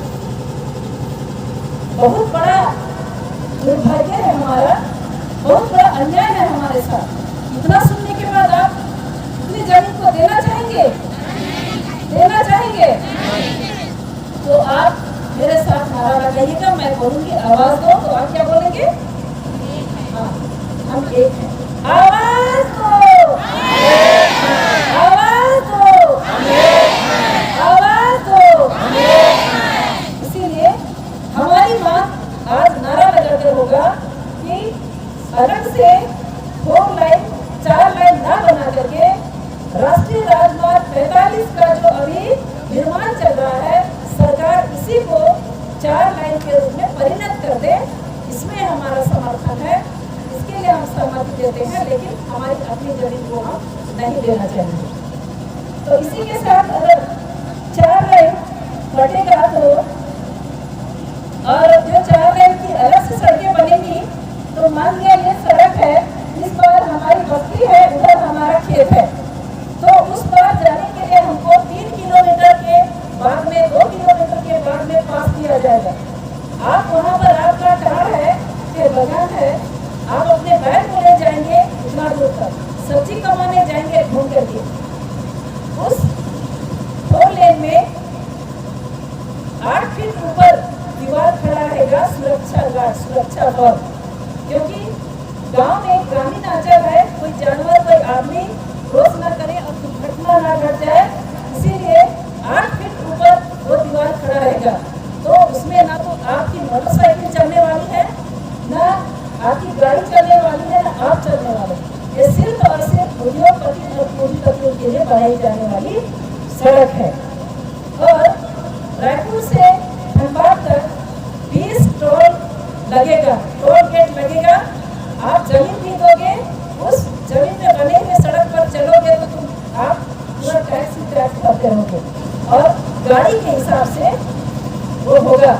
कुल मिला के 104 किलोमीटर दूरी बननी है हमारे जिले में। और इसके लिए हम लोग जो बात कर रहे हैं दावे के साथ संभावनाओं को लेकर के, क्योंकि झारखंड सरकार ने झारखंड में राष्ट्रीय राजमार्ग को ही 4 लाइन में परिवर्तित किया है, 4 लाइन का विस्तार किया है, तो हमारे छत्तीसगढ़ में क्यों नहीं हो सकता है? तो आप चाहेंगे कि आप अलग से जमीन दें? नहीं चाहेंगे। तो ज्यादा नहीं करते हुए, क्योंकि बहुत सारे हमारे भाई बहने हैं, हम लोगों को जरूरत पड़ता है तो हम गांव-गांव जाके वैसा कानून को बढ़ेंगे और बढ़ाएंगे। ऐसा सरकार कभी नहीं चाहेगा कि हम नियम कानून को जाने और संविधान की बात को जानेंगे। बहुत लोग नहीं चाहेंगे कि हमारे सामने संविधान रहे, इसीलिए लोग संविधान को बदलने के लिए, संविधान को जलाने के लिए लगे हुए हैं। मैं भी कहूँगी भारत के संविधान का तो आप क्या करेंगे, पालन करो, पालन करो। मैं बोलूँगी भारत के संविधान की रक्षा कौन करेगा, तो आप क्या करेंगे, कहेंगे हाँ, भारत के संविधान की रक्षा कौन करेगा, हम करेंगे, हम करेंगे। भारत के संविधान की रक्षा कौन करेगा, हम करेंगे, हम करेंगे। भारत के संविधान की रक्षा कौन करेगा, हम करेंगे, हम करेंगे। भारत के संविधान का पालन करो, सम्मान करो। भारत के संविधान का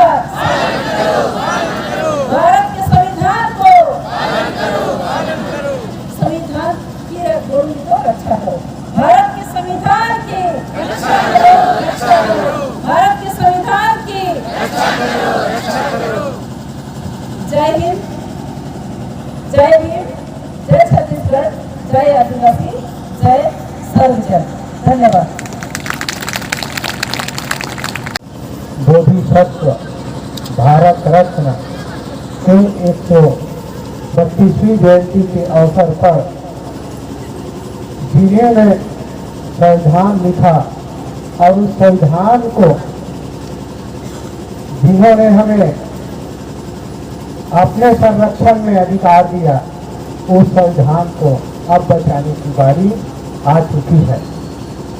आज के इस विराट सभा में उपस्थित हमारे साथी इंजीनियर विनोद नागवंशी जी, प्रदेश सचिव सर्व आदिवासी समाज, इंजीनियर महेश रावते जी, प्रदेश संयुक्त सचिव सर्व आदिवासी समाज, विनय एक्का जी, प्रदेश उपाध्यक्ष युवा प्रभाग सर्व आदिवासी समाज, मैडम चंद्रप्रभा भगत जी, जनता अध्यक्ष परमेश्वर भगत जी, धर्माचार्य कुंदन पन्ना जी, राजेश पैकरा जी, ओम प्रकाश जी, युवराज जी और बहन सेवती पन्ना और समस्त सर्व समाज जो यहाँ पर उपस्थित है, सबको मैं आज के इस अवसर पर नमन करता हूँ, जय जोहार करता हूँ। आप सब जैसा कि जानते हैं, आज हम जिनको बनाए संविधान के अनुसार हम चल रहे हैं और हमको अपना मौलिक अधिकार, संवैधानिक अधिकार, यहाँ तक कि हम आदिवासी हैं, उसका जाति प्रमाण पत्र भी संविधान के हिसाब से मिल रहा है, तब हम अपने को आदिवासी कहला पा रहे हैं। निश्चित ही लगातार संघर्ष के बाद लगभग 132वीं जयंती है आज, लेकिन जिस संविधान को जिसके बारे में बाबा साहब 100 साल पहले समझ गए थे, उसको हमारे समाज के लोग और विशेषकर हमारे समाज के नेता जो संविधान से आरक्षित वर्ग से विधायक सांसद बने हैं, वो नहीं समझ पाए। ये हमारे लिए सबसे बड़े दुर्भाग्य की बात है। और ऐसे गूंगे बहरे लोगों को हम लोग बार बार चुन के भेजते हैं और सोचते हैं कि हमारे अधिकार को संरक्षित करेगा, बचाएगा, लेकिन ये दलालों की तरह बेचने में लगे हुए हैं। तब इतनी लंबी चौड़ी बात सेवती पन्ना जी ने, इंजीनियर विनोद नागवंशी जी ने तमाम बातें कही है, जबकि ये सारी बातें संविधान में पहले से लिखा हुआ है। हम पढ़ते नहीं है संविधान को, हम सुनते नहीं है, हम समझते नहीं है, इसलिए हम दूसरों के बातों को मानते हैं। इसीलिए आज हम अपने जल जंगल जमीन से विलुप्त हो रहे हैं, छीने जा रहे हैं। तो क्या आगे भी ऐसा चाहते हैं कि आप भूमि न जाओ, आप मकान विहीन हो जाओ, आप जंगल से विहीन हो जाओ। क्या ऐसी चाहते हो? अगर ऐसा नहीं चाहते हैं तो आप लोगों को संगठित होना पड़ेगा और संगठित होकर संयुक्त रूप से लड़ाई लड़ना पड़ेगा, तभी आपका विकास सुरक्षित रहेगा। जो समाज बिखरा हुआ है वो आपस में लड़ता है, कभी बादशाह नहीं बन सकता, लेकिन हम लड़के दूसरों को जरूर बादशाह बना देंगे। और यही प्रक्रिया चल रही है। आज तक कोई आदिवासी मुख्यमंत्री नहीं बना छत्तीसगढ़ में, मध्य प्रदेश में भी नहीं बना। और कहते हैं 32 विधायक है, तो ये 32 विधायक क्या करने जाते हैं? गोदी फेंकने जाते हैं कि गोबर बीनने जाते हैं कि गाय चराने जाते हैं कि कानून बनाने जाते हैं? आपको क्या समझ आए? इसको कानून बनाते हैं या वो चमचागिरी करने जाते हैं? और जो अधिकार 75 साल होने जा रहा है संविधान लागू हुए, नहीं मिल रहा है, इसका क्या मतलब है? इसका मतलब तो यही है कि वो देना नहीं चाहते। जो लिखा हुआ है उसको देना नहीं चाहते हैं, और हम जिसको चुन कर भेजते हैं वो लेना नहीं चाहते। तो हमारा नेता तो बिका हुआ है, और बिकाऊ माल कभी टिकाऊ नहीं होता है। इसीलिए क्या आगे भी ऐसे लोगों को रखना चाहोगे? ऐसे लोगों को नौकरी में भी जो काम नहीं करता है उसको सस्पेंड कर देते हैं। तो इनको तो अब अगली बार बर्खास्त कर देना, ताकि आपका जमीन जो भारतमाला रोड में जा रहा है वो बच जाएगा, और जो सुझाव दे रही थी श्रीमती बहन, उसके हिसाब से नेशनल हाईवे से जुड़ जाएगा, तो बहुत सारा जमीन और गरीब का घर उजड़ने से बच जाएगा। ऐसा हम मानते हैं और ऐसा ही होगा। अगर आप आ गए सड़क से तो, और आप अपने अपने घर में घुसे रहे और मुझको क्या करना है ऐसा सोचते रहे, तब तो कौन लड़ेगा? जिसको चुन के भेजते हैं वो तो अपने पार्टी का गुलाम है। तो छत्तीसगढ़ी में कहावत है, जैसा बाजा वैसा नाचा। तो उसका जो मालिक है, जो पार्टी वाले हैं, वो बजाते हैं, उसी नाचते हैं। आपका बाजा बजना चाहिए, वैसे उसको नाचना चाहिए। ऐसे आदमी को आपको नेता चुनना चाहिए, तभी आपके जीवन में फर्क पड़ेगा, आपका अधिकार मिलेगा। तमाम अधिकार, जमीन से लेकर पेड़ से लेकर। और यहाँ हम लोग जब से देख रहे हैं लगातार जंगल का घोटाला हो रहा है, चावल का घोटाला हो रहा है, धान का घोटाला हो रहा है, तमाम चीजों का घोटाला हो, नौकरी का घोटाला हो रहा है। आपका पदोन्नति में घोटाला हो गया, आरक्षण में घोटाला हो गया। क्या बचा है आपके पास? आपके पास कुछ नहीं बचा है। और अंत में यही आ रहा है कि आपके घर उजाड़ के सड़क बना देंगे, आप फिर जंगल में जाओगे, फिर काटोगे, फिर बनाओगे। यही करते रहेंगे हम लोग, तो कब हम लोग पढ़ेंगे? और बाबा साहब ने इसीलिए कहा था, शिक्षित बनो और एक टाइम खाना कम खाओ, एक समय का खाना कम खाओ, लेकिन अपने बच्चे को जितना ज्यादा हो पढ़ाओ, ताकि वो अपने अधिकार को समझ सके और लड़ाई लड़ सके। हम लोग मैं बहुत लोगों को देखता हूँ, बहुत विधायक सांसद को देखता हूँ, वो पढ़े लिखे नहीं रहते, तो उसको कोई समझ ही नहीं है कानून क्या चीज है, आदिवासी अधिकार क्या है। और अभी तमाम बातें बताए, पैसा एक का, पंचायत कानून, वन अधिकार कानून, ये सब चीज को समझता नहीं है।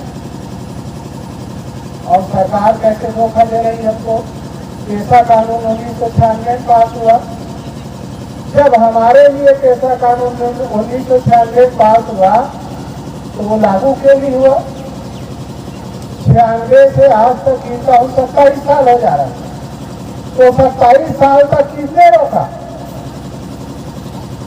सब समझ आता है कि ये दो पार्टी जो है सत्ता में है, वो लोग हमारा भला नहीं चाहते हैं, वो सिर्फ कानून बनाते हैं, पालन नहीं कराते हैं। क्यों नहीं कराए? 27 साल से कानून कराते तो आज हमारा ग्राम सभा मजबूत होगा और हमारे बगैर कलेक्टर अपने कार्यालय से नहीं निकलता, जो अपना बड़ा अधिकार बता रहा है। कायदेर में कलेक्टर को ग्राम सभा में बुला बैठाए थे हम लोग और जमीन में बैठाए थे। जिस दिन आप लोग समझ जाओगे, ये कलेक्टर मिलने आएगा जहाँ ग्राम सभा होगा, मुख्य कार्यालय में हम नहीं जाएंगे। वो सरकारी नौकर है, हम इस देश के मालिक है, हमारे पास आज हमारे पास जमीन है, उसके नीचे कोयला, लोहा, तांबा, सीसा, जस्ता, एल्युमिनियम है। आप अभी जमीन के लिए आ रहे हैं ना, आपके पास आप लोग बिल्कुल किसी कागज में दस्तखत मत करिए, खाता मत खोलिए। हम लोग बहुत धान बेचे हैं, खाता खुला हुआ है।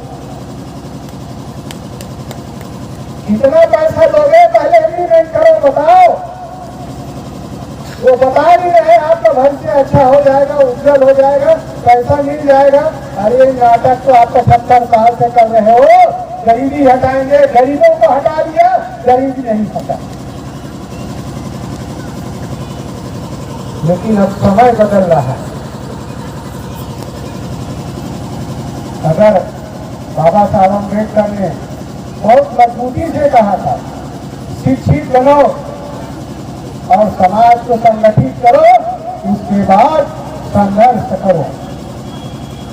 हम अब संगठित हो गए, शिक्षित भी हो गए, लेकिन संघर्ष नहीं किए हैं।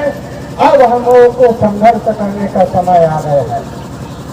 अब जो भी शासन सत्ता के आदमी आएगा, चाहे विधायक हमारा भाई हो, चाचा हो, मामा हो, अगर हमारे साथ नहीं है तो हमारा आदमी नहीं है, वो टिकाऊ है, टिकाऊ नहीं है, ये नारा देना पड़ेगा। और दीवारों में लिखो, बाबा साहब अम्बेडकर ने पहले इसीलिए कहा था, हम शासन करने वाले समाज है और जाओ अपने घर के दीवारों के नहीं तो मेरे साथ आवाज से आवाज उठाते। तो मैं बता देता हूँ, जिसकी जिसकी जनसंख्या भारी, उसकी उसकी हिस्सेदारी पूरे ताकत से बोलना, तो कलेक्टर को समझ आएगा कि अभी लोग आने वाले हैं कुछ दिनों में। जिसकी जितनी जनसंख्या भारी, उसकी उसकी मैं भैरा हूँ। जिसकी जितनी जनसंख्या भारी, जल्दी शांति है, बाकी लोग आराम करो। जोर से बोलिए, पूरा एक हाथ उठा के, दोनों हाथ बाद में, एक हाथ उठाए तब बाद में दोनों हाथ उठाए। जब तक आप लोग नहीं बोलोगे मैं बोलवाते रहूँगा। हाँ, मैं छोड़ूंगा नहीं, क्योंकि मैं उतने दूर से आया हूँ, कुछ बोल के कुछ करके जाने वाला। जिसकी जितनी जनसंख्या भारी, जिसकी जितनी जनसंख्या भारी, अब एक हाथ से काम नहीं चलेगा, किसी के गर्दन पकड़ना है ना, या हाथा टाइप करना है, थोड़ा हाथ को चलाना पड़ेगा। तो आपको जमीन लेना है ना, एक हाथ से मिलेगा नहीं, एक हाथ से मांगने वाले तो भिखारी नहीं रहते, हम लोग देने वाले हैं। यह 5 लगे।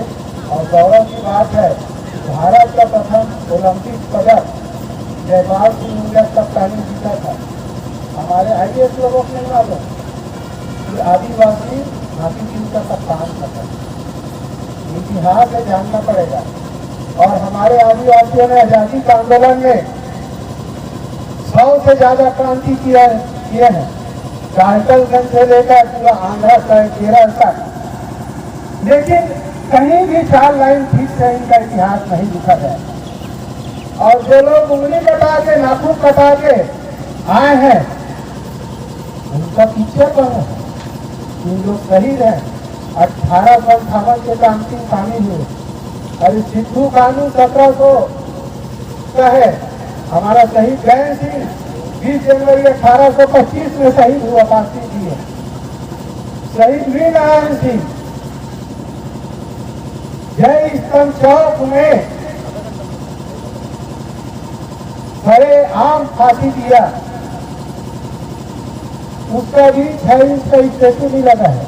देखिए कितना साल हो गया, सरकार घोषणा कर करके थक गई, लेकिन स्टेचू नहीं लगा पाया और परदेशी लोगों का बड़ा मूर्ति लगा रहे हैं, जो लोग को यहाँ लोग इसको जानते भी नहीं। ये षड्यंत्र यहाँ चलता रहेगा और जब तक आप लोग नहीं जाओगे तब तक ऐसी करते रहेंगे। जिस दिन आप लोग जाग जाओगे, हम सारे परदेशी लोगों की मूर्ति को उखाड़ के बाहर फेंक देंगे या कूड़ा तालाब में डाल देंगे। क्या आप लोग सहमत हैं? क्योंकि अपनी पहचान बनाना है और अपने महापुरुषों को याद करना है, तो निश्चित ही काम को करना पड़ेगा। आप लोग कितने पढ़े हैं इतिहास तो मैं नहीं जानता, लेकिन मेरे पास एक किताब है, उसमें क्रांति जो आदिवासियों का है पूरा 2 पेज में है, 100 से ज्यादा क्रांति। मैं जो भी बात बोल रहा हूँ वो लिखित में रहता है, उसी को बोलता हूँ, ये लिखा हुआ है, इससे दूसरे पेज में भी है। लेकिन दुर्भाग्य है कि हम लोग अपने पड़ोसी आदिवासी के बारे में जानते हैं, क्योंकि हमें खूब पैदा कर दिया गया है, जातिवाद पैदा कर दिया गया है और हम अपनी जनसंख्या को भी नहीं जानते, क्योंकि जनगणना होता ही नहीं है। अंग्रेजों के जमाने में 1871 में जनगणना हुआ था, आदिवासियों का अलग कॉलम था। हम लोग कई बार दिल्ली में गए हैं, आंदोलन किए जंतर मंतर में कि आदिवासियों का अलग कॉलम हो, लेकिन ये सरकार जानबूझ के नहीं कर रही है, क्योंकि आदिवासी अलग हो जाएगा तो इस देश का मूल निवासी अपने अधिकारों को मांग करेगा। मैं पिछले टाइम 9 अगस्त के समय देखा, कुछ लोग व्हाट्सएप में चल रहे थे कि 9 अगस्त विदेशी षड्यंत्र है। अच्छा, तो कौन सा देशी पुरस्कार है बताइए? आदिवासियों को यहाँ का मूल निवासी नहीं मान रहे हो, और संयुक्त राष्ट्र संघ अगर घोषणा किया है विश्व आदिवासी दिवस 9 अगस्त को, उसमें भी आपको आपत्ति? इस साल हम लोग अभी सर्व आदिवासी समाज का 2 बड़ा प्रस्ताव पास किए हैं नौकारी की मीटिंग में। जब हमारा श्री और माननीय अध्यक्ष सोहन कोटे जी दिवंगत हुए, उसके बाद उनका पद खाली था, तो मीटिंग करके पूरी जन परंपरा से सर्वसम्मति से हम लोग नए अध्यक्ष उनके जगह में चुने गए हैं। परम आदरणीय पूर्व केंद्रीय मंत्री माननीय अरविंद नेतान साहब को, और उनके मार्गदर्शन में हम लोग आगे काम करेंगे। उस दिन हम लोग 2 प्रस्ताव पास किए हैं। इस समय 9 अगस्त को राजधानी रायपुर में बड़े जोर शोर से मनाया जाएगा। क्या आप लोग आओगे?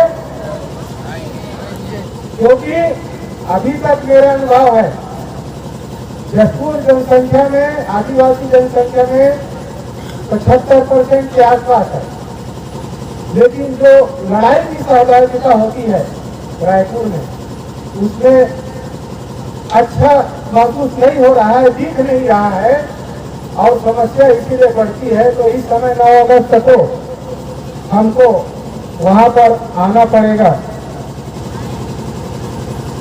क्योंकि जब 2012 में हम लोग 32% का लड़ाई लड़े थे और लाठीचार्ज हुआ था, हम लोग थे रात को 4 बजे तक हम लोग खाना बना के खिलाते रहे, आपके समाज के लोग भी थे।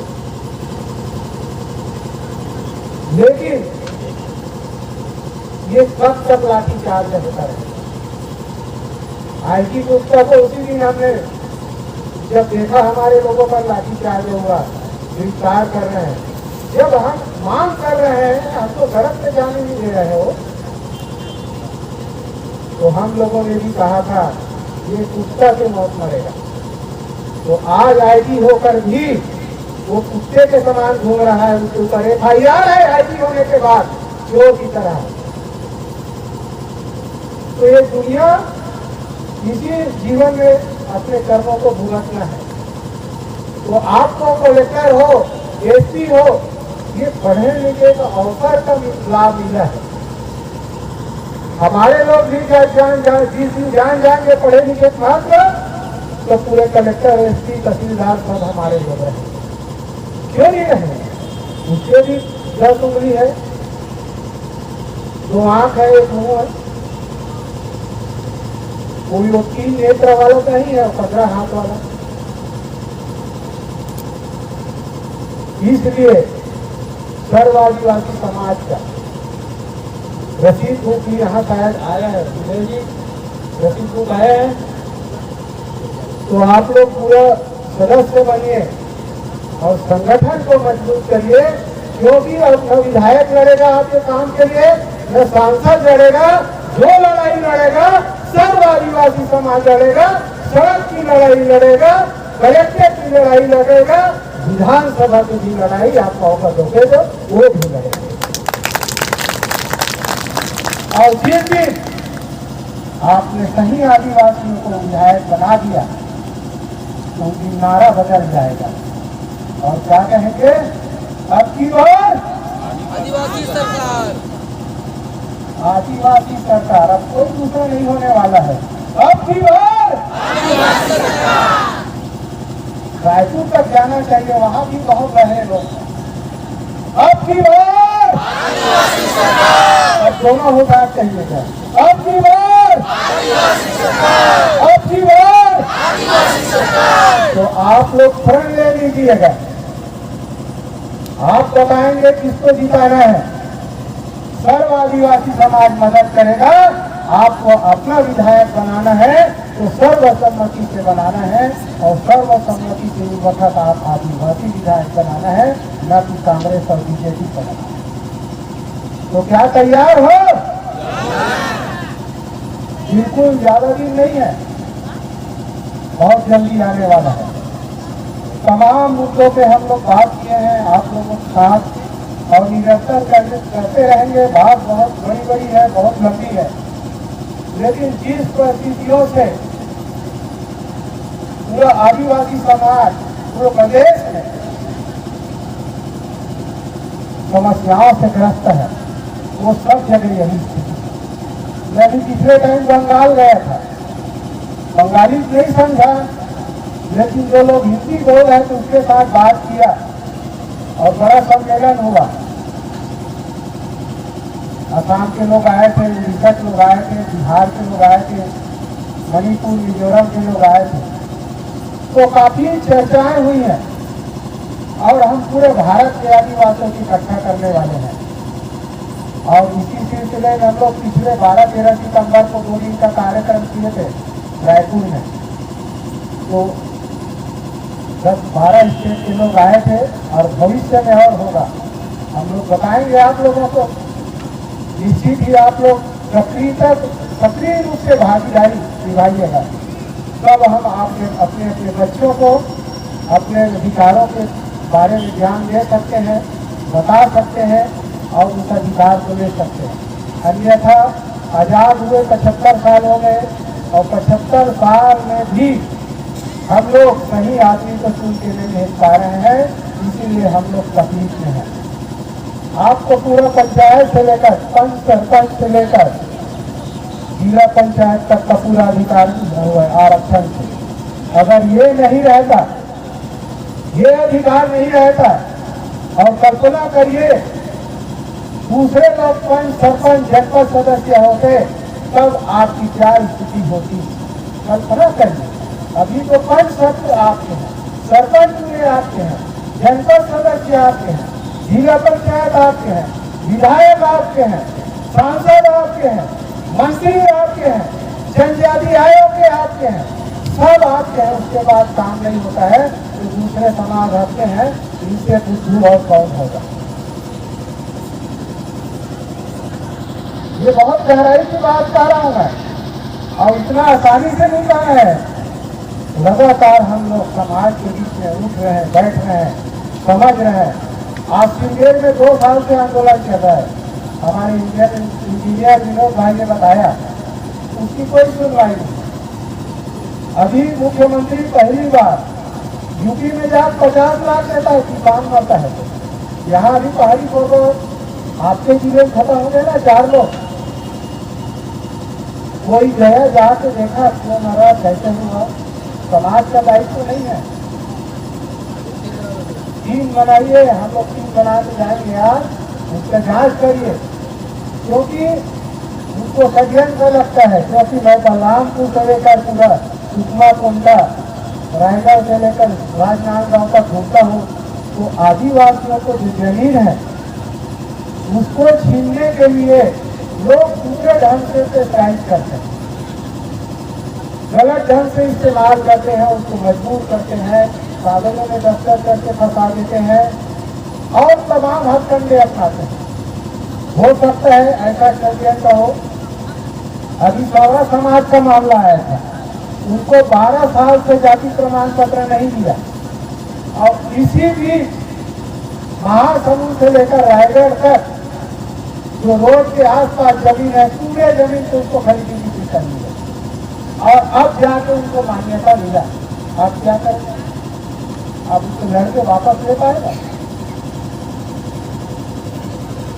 तो बड़ा षड्यंत्र चल रहा है यहाँ पर, आप लोग समझने की कोशिश करिए। इसको बहुत गंदा खेल होने वाला है और ये निरंतर हो रहा है और चारों तरफ से आपको घेर है। एक तरफ आपको जमीन ले रहे हैं।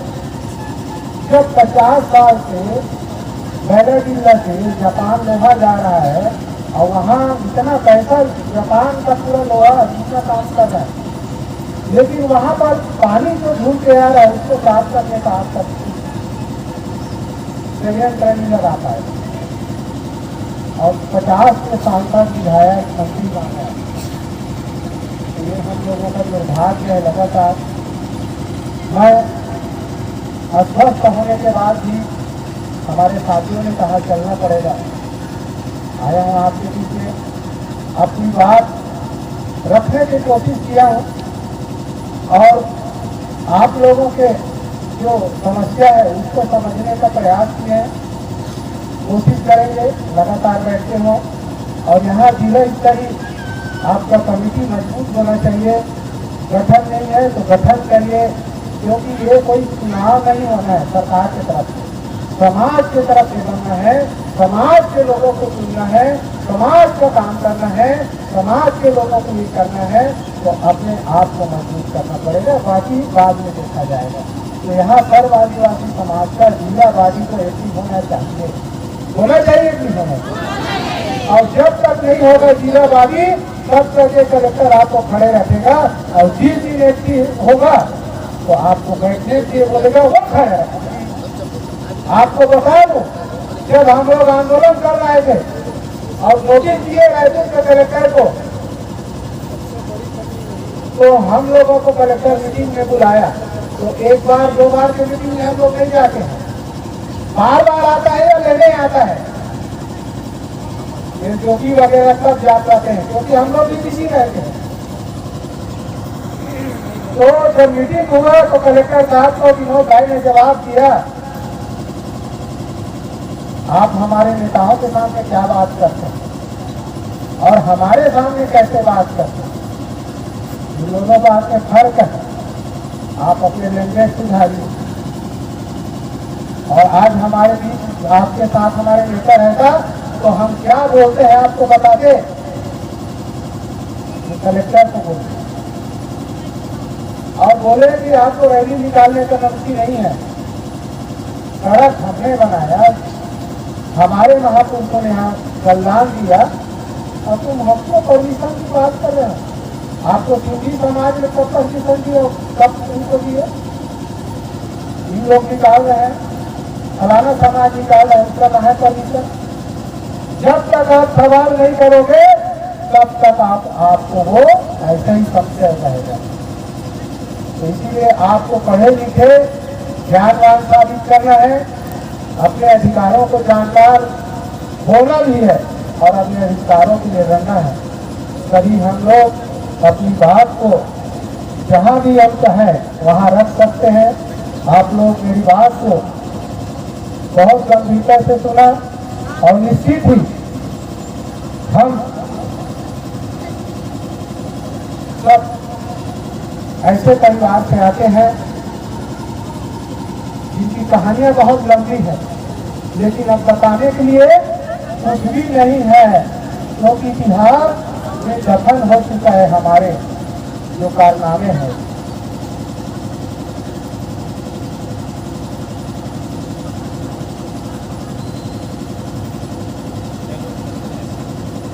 हम सब मिलकर अपने समाज को आगे बढ़ाएंगे और महापुरुषों को नमन करते हैं। नमन करते हुए 2 लाइन कहूँगा और फिर बात को मैं यहीं पर विराम दूंगा।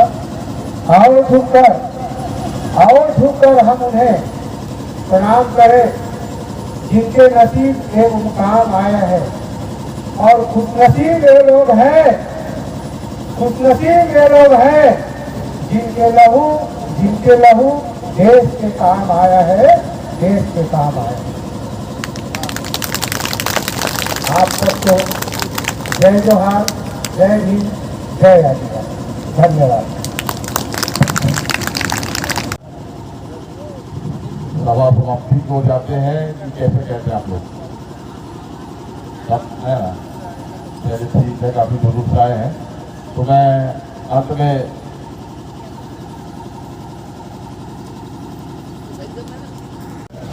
तो महामहिम राष्ट्रपति महोदय भारत सरकार ने दिल्ली भेजना है। तत्पश्चात आज की इस कार्यक्रम के समापन एवं धन्यवाद के लिए मैं हमारे बीच पर श्री ओम प्रकाश बतला जी को आमंत्रित करूँगा।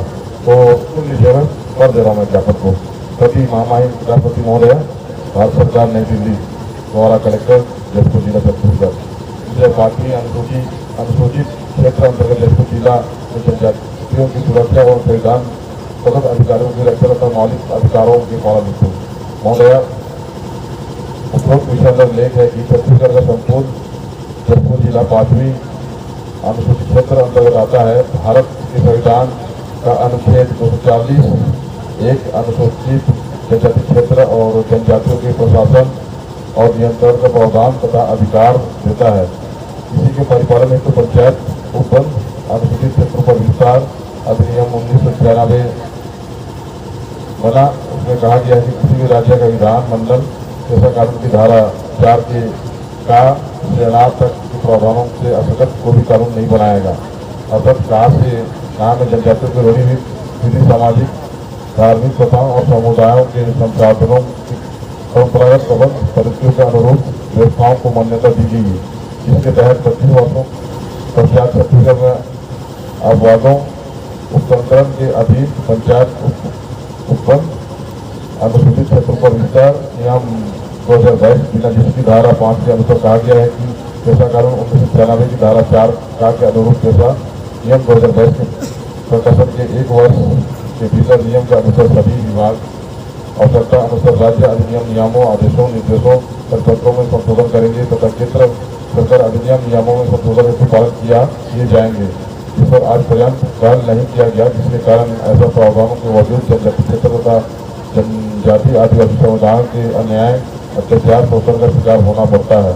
अतः निवेदन पूर्वक सर्व आदिवासी समाज मांग करता है। पहला, छत्तीसगढ़ प्रदेश में पेशा नियम के संशोधन हेतु 42 आदिवासी समुदायों के समक्ष प्रतिनिधियों को शामिल करते हुए समिति गठित कर शीघ्रता से संशोधन कर किया जाकर पेशा नियम लागू किया जाए। संशोधित पेशा नियम ने ग्राम सभा को संविधान के अनुच्छेद 240(1) में अनुसूचित जनजाति क्षेत्र और जनजातियों के प्रशासन एवं नियंत्रण का संपूर्ण अधिकार दिया जाए। तीसरा, वर्तमान प्रावधान के तहत अनुसूचित जनजाति के लिए 32% आरक्षण शीघ्र लागू किया जाए। चौथा, शासकीय नौकरी में बैकलॉग एवं नई भर्तियों के आरक्षण को लागू किया जाए। पांचवा, 5वीं अनुसूचित क्षेत्र में तृतीय और चतुर्थ वर्ग की कर्मचारी भर्ती में स्थानीय लोगों के लिए 100% आरक्षण लागू किया जाए। छठवां, 5वीं अनुसूचित क्षेत्र में संवैधानिक रूप से ब्लॉक बनाए गए नगर पंचायतों नगर पालिका निगम को रद्द कर वापस ग्राम सभा बनाए जाए।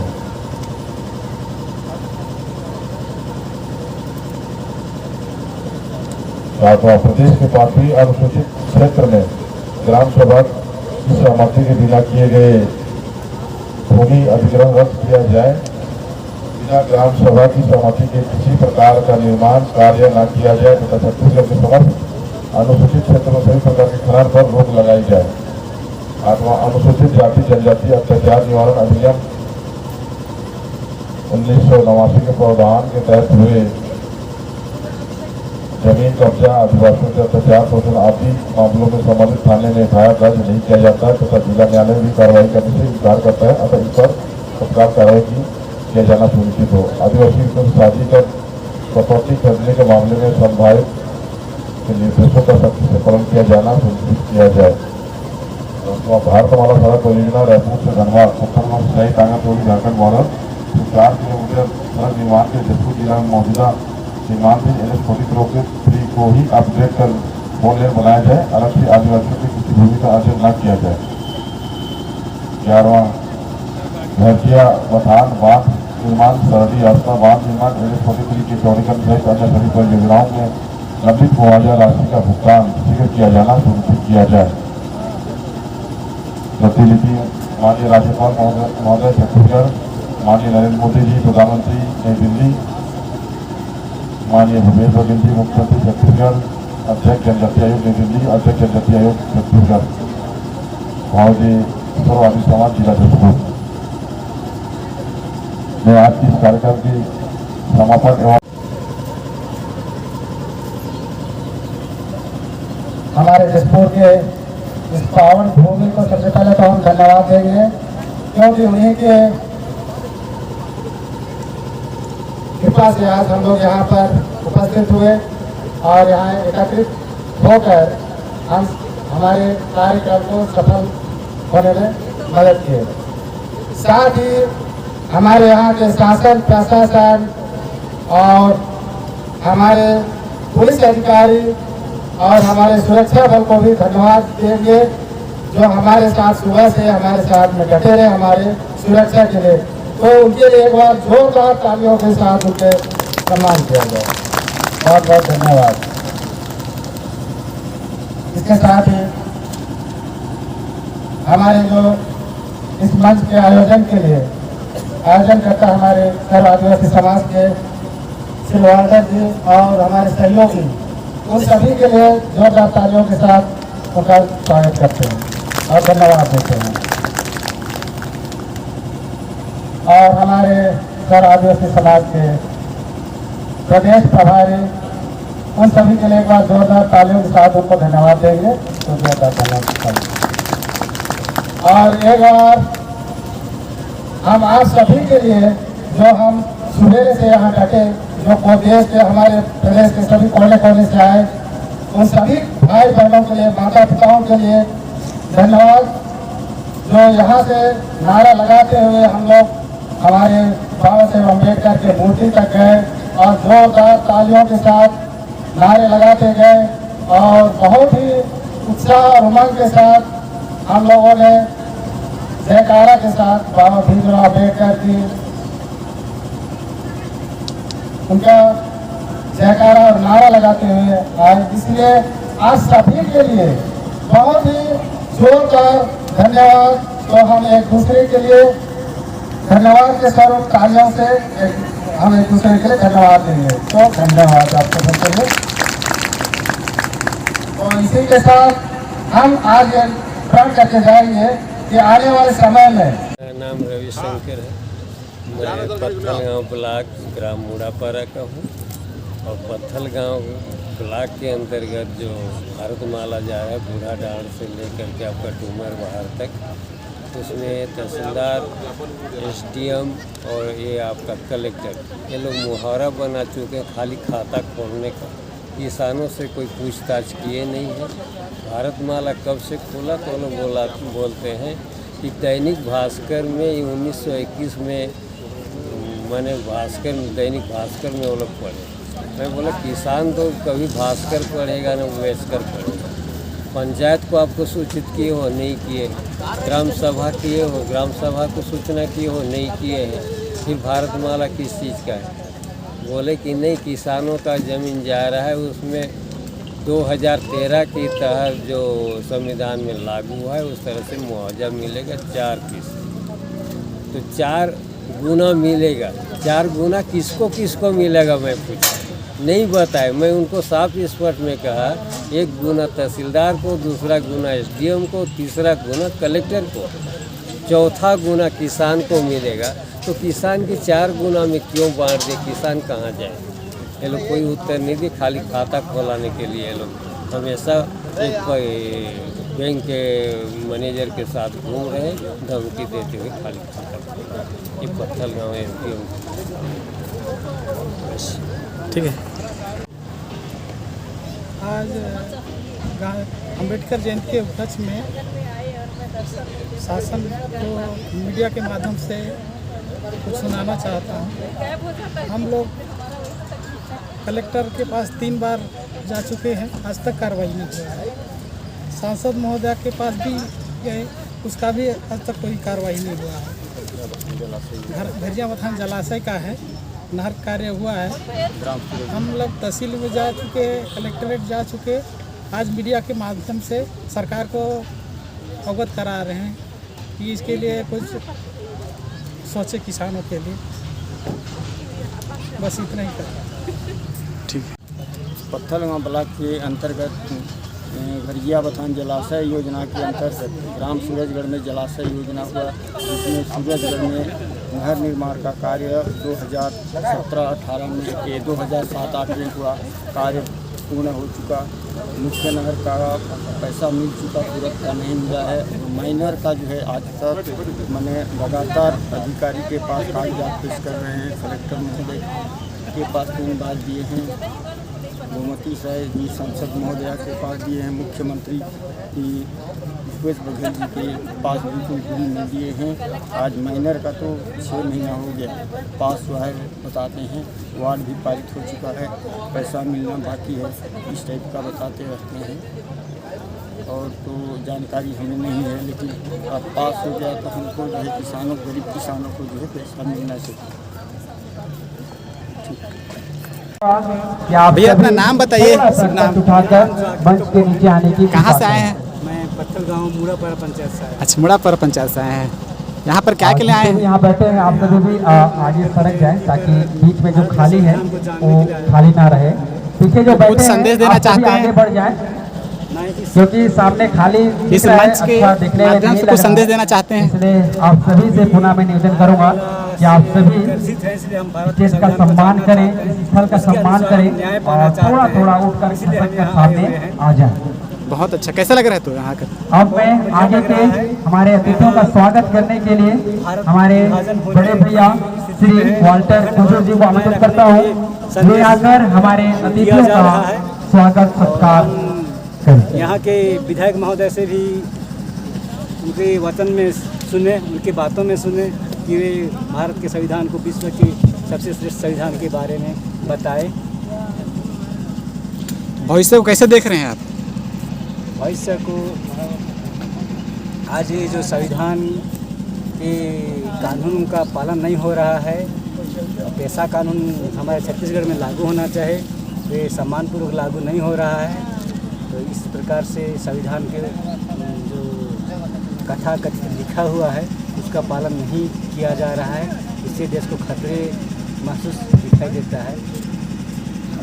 ठीक है, बहुत बहुत धन्यवाद।